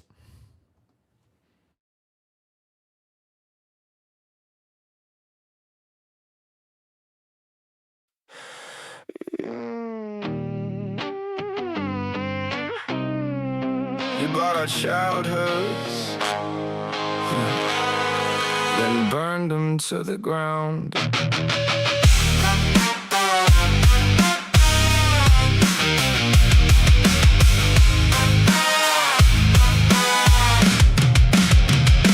Used to stay awake for midnight movie lines, lightsabers, heroes, magic in our minds. Pixar made us laugh, Marvel made us dream. Now everything's a hollow corporate machine. You bought the brands that everybody loved, then ripped the heart out out just to push more stuff. Every new release feels cynical and cold, designed by boardrooms trying to chase gold. And if the fans complain, you call them names online. The same damn people who kept your empire alive. You don't listen, you just lecture us instead. Take every franchise that we loved and leave it dead. For the love of God, cancel Disney Plus. They turn imagination into marketing sludge. Every IP broken underneath the